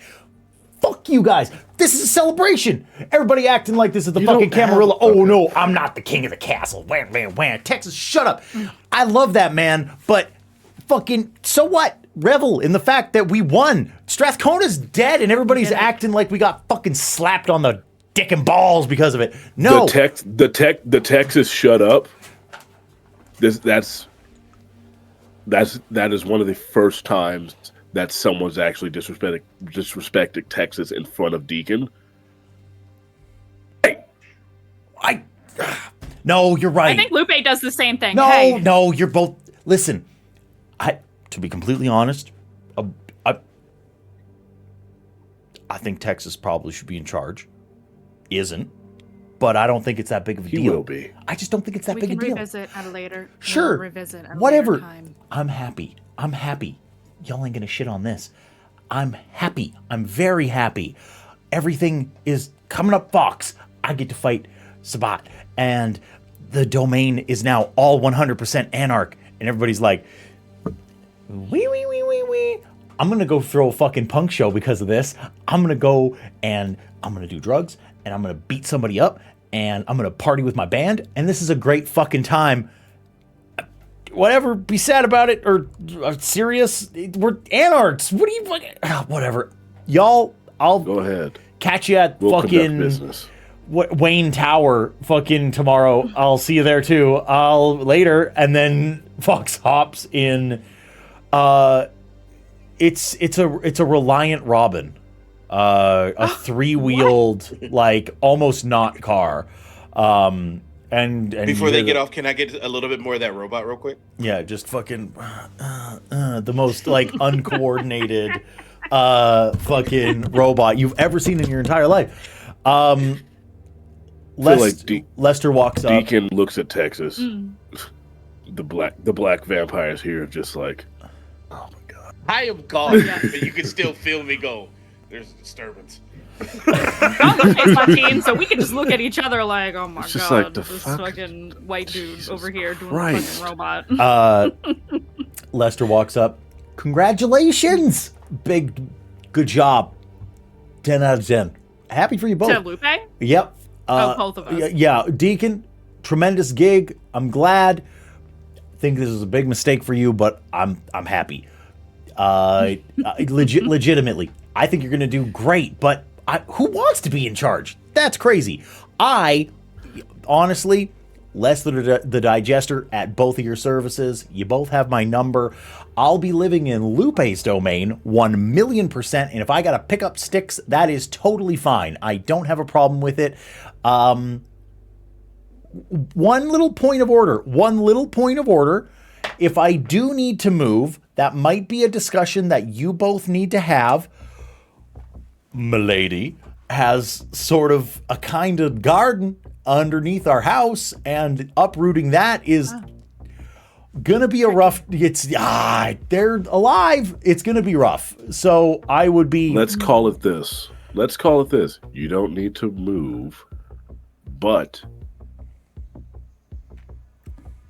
you give her a call first. I would... If your services are needed from my side. No, I don't need to move. Totally would. That's just professional. You don't want to, like I don't want to... What I'm saying, though. I'm not being hardcore about it, but I'm saying you get what I'm saying. I totally understand what you're saying. I hear it. I respect it. Baron Hill, I bet that sounds good to your ears. I'm just saying right now. I'm not your Baron. I know I'm not your Baron. That's what I'm saying. If I require your services, Lupe gets your call first to see. That's right. If that's allowed. Absolutely. That is what that's what I meant. You got it. So. I think that works. Totally. Tatiana has one thing to say. Tatiana, please.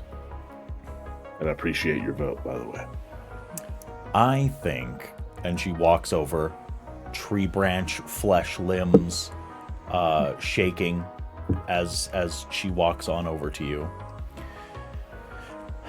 I think this is a step in the right direction. I think you're both going to be wonderful leaders.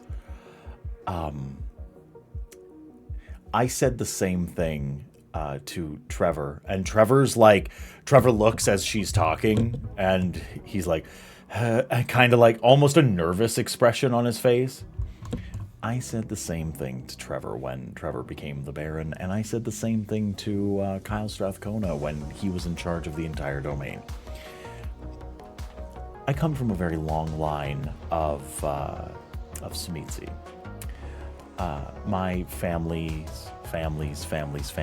ancient, bygone eras. We've been monsters on the hill for a very long time, and that can be daunting to hear for some people, but I've been on this land for a while.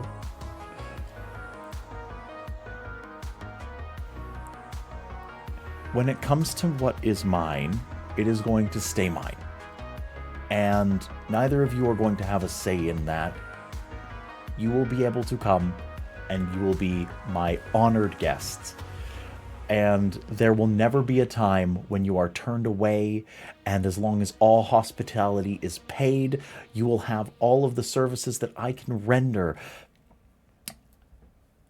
Here's the rub. There isn't a first time, and there isn't a second time. If what I have is encroached on, it is very much a how did he say it? That man, Oberon.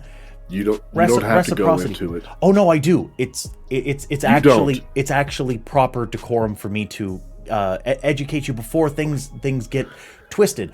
If I don't and you don't know the rules, then that's actually dishonor on my house.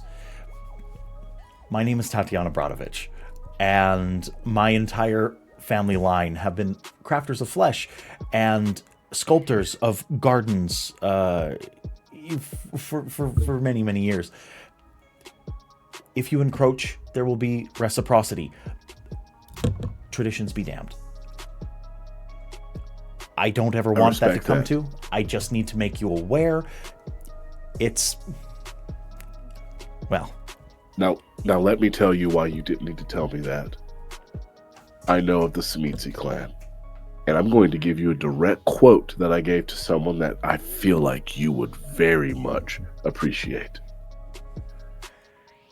I once told someone that I am a dragon sitting on top of my hoard. And I know that one of the many names for the Samitsi clan are the dragons. So, when I say you did not have to tell me that what is yours, you did not have to tell me. I understood that, more so than anyone here. And that is why I greatly appreciate. And I take her hand. Which one? And whichever one is closest to me. Okay. I do bow. And I say, and I look at her husband and I say respectfully, and I kiss her hand, I appreciate your vote.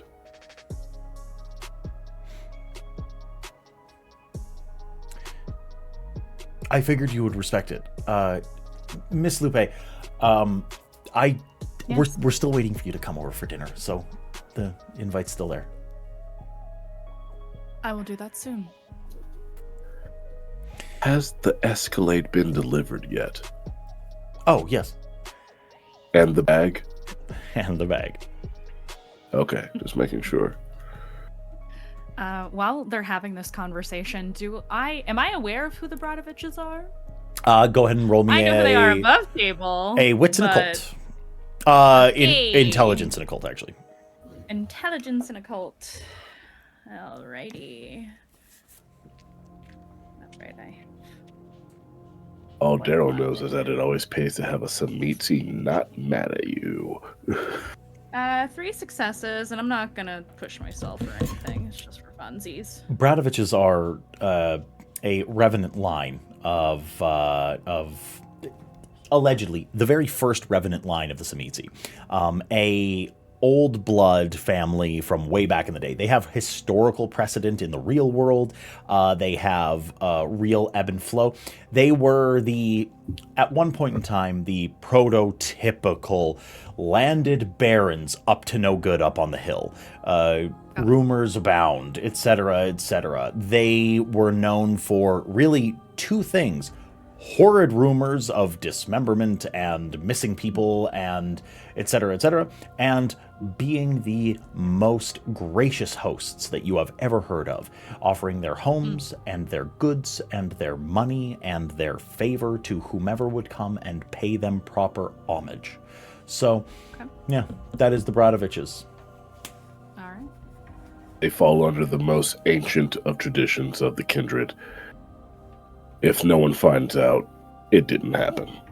Mm-hmm. It's between that Got and it's been don't get told. caught. Well, it's been told that the The unwritten Bradoviches tradition. the Bradoviches have forever and always held really one tradition above the other 6, and that was hospitality. Hospitality before masquerade. Home and hearth is paramount. The rest of the kindred start to disperse.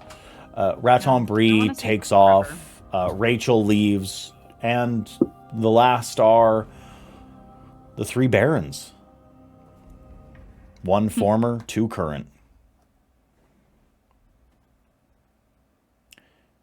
Well, Well, indeed. it's done. Not the way I thought. That's the Anarch way, though, isn't it? It is.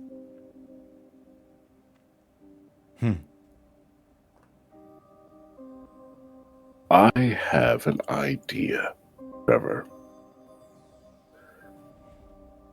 Because, like I said, you are a person of the people. And you are better served with those people. And if Lupe is amenable, perhaps we could carve out a new position that would help you serve both baronies.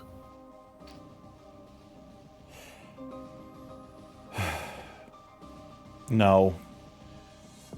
All right. Fair enough. That was the extent. That was the extent of. I think that we need. Honestly, I love it. I love the idea. I think this. I mean, I was going to say be a marquee, but all right. I just think this two. I think our 2 domains need 2 constables. If I'm being honest, I would agree. I really do. I also want to compare notes with Texas now that we're actually going to be peers and I don't have to act like his boss. Yeah, that sucked. I have to tell you.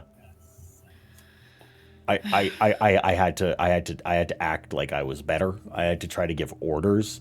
I had to act like I was some sort of weird king guy. So much weight is off my shoulders now, and now I can go and I can ask Texas to spar. I have time. Oh, you little fuck! You planned this shit, didn't you? You piece, you absolute piece of shit. Listen, I'm not the No, I didn't. You Doctor Who fuck. What do you mean, Doctor Who? I'm nothing. I listen to your goddamn conversations in my fucking garage. I hear you. Whatever, man. If you think that I'm pulling all these strings and that I'm some Machiavellian, I know you're not. Yeah, exactly. I know you're not. This is fantastic for me. This is fantastic for me. I know. Allow me to be upset that this is good for you. Yeah. Yeah, you hated me as a leader. You're going to love me as a constable. I know. God. Sometimes being a venture Ain't it a bitch? It's so fucking stereotypical. You killed Kyle Strathcona. You killed him. I didn't. Well, that was a combination of Texas and the walking furniture. Walking furniture. I don't know its name. That's messed up. It's his name. His name is Pothanos. You jerk. He's a person. Never spoken to him except for I think one time when it was like I think it was trying to kill me. Call him an it, and he's more of a man than you. Fucking, that's rich. Deacon, you've got to get better with names as a baron. We can compare dicks later. I know mine's bigger. So yeah, you'll have to compel me. You're gonna have to compel me to be convinced of that. All right, fucking, I'm out of here. I was talking about the statue guy, not you. I know mine's Pothanos. bigger. Pothanos has got a hammer on him. It's literally a hammer, so it doesn't count. So let's move on from this. Trevor's actually losing it. All right, guys, that was all very intense. That was all very crazy. Can I have one last thing that December adds? Yeah, because it's pertinent to the conversation that just happened. Crazy, but yeah. When Texas and December meet up, yeah, she does say to him directly, "I'm sorry I didn't vote for you."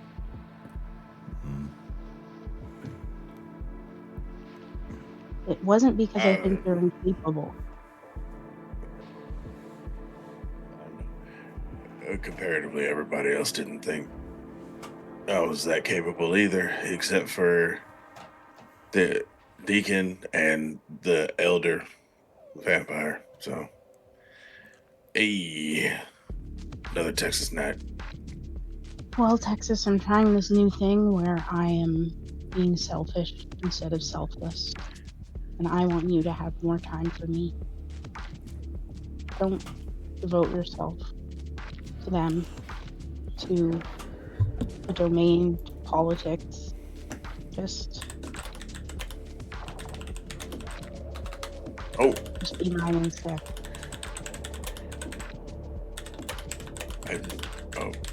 Okay.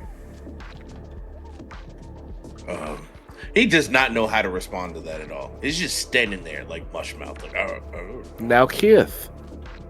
He gets a hug, like the hug of somebody who sorely needed it.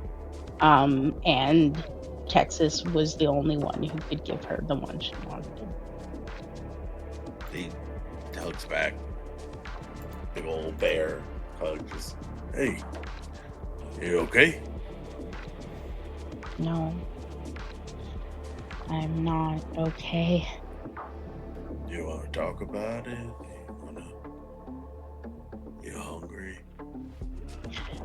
My coven is dead. My ex-lover is currently imprisoned by Lupe and her boyfriend, and the soonest chance I get, I'm going to fucking kill her.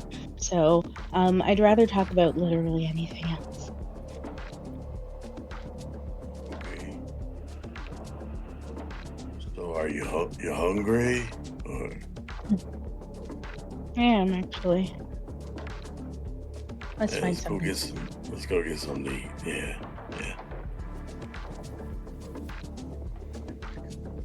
I rolled my back. I came in the Cadillac with the ghouls. I'll send them home. And she texts Paul to drive them back to the safe house that Lupe has lent her.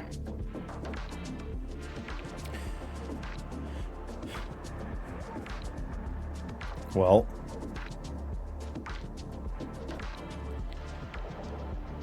as we bring this evening to a close, we sit now with a new domain. A half and half barony ruled by a member of the ministry and a Ventru.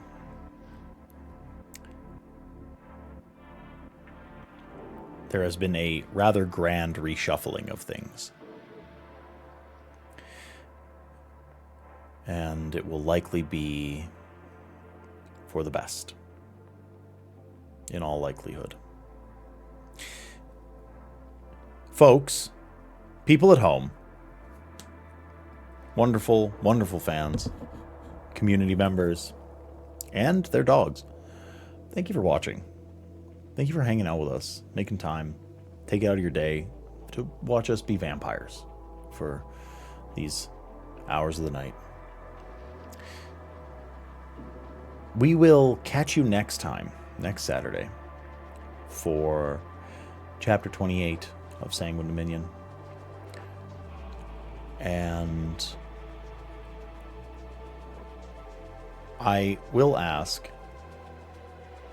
that you also tune in on Tuesdays for The Last Ideal, our Cosmere RPG actual play. Now, I ask it every time. I'm going to, real quick, see. Looks like Dorktails is live. Is Dorktails? Fusca's on. Fusca's on? Playing D&D. Yeah, we'll keep it in the TTRPG community today. We'll do Fusca. Oh, well, not that Dorktails isn't, but like.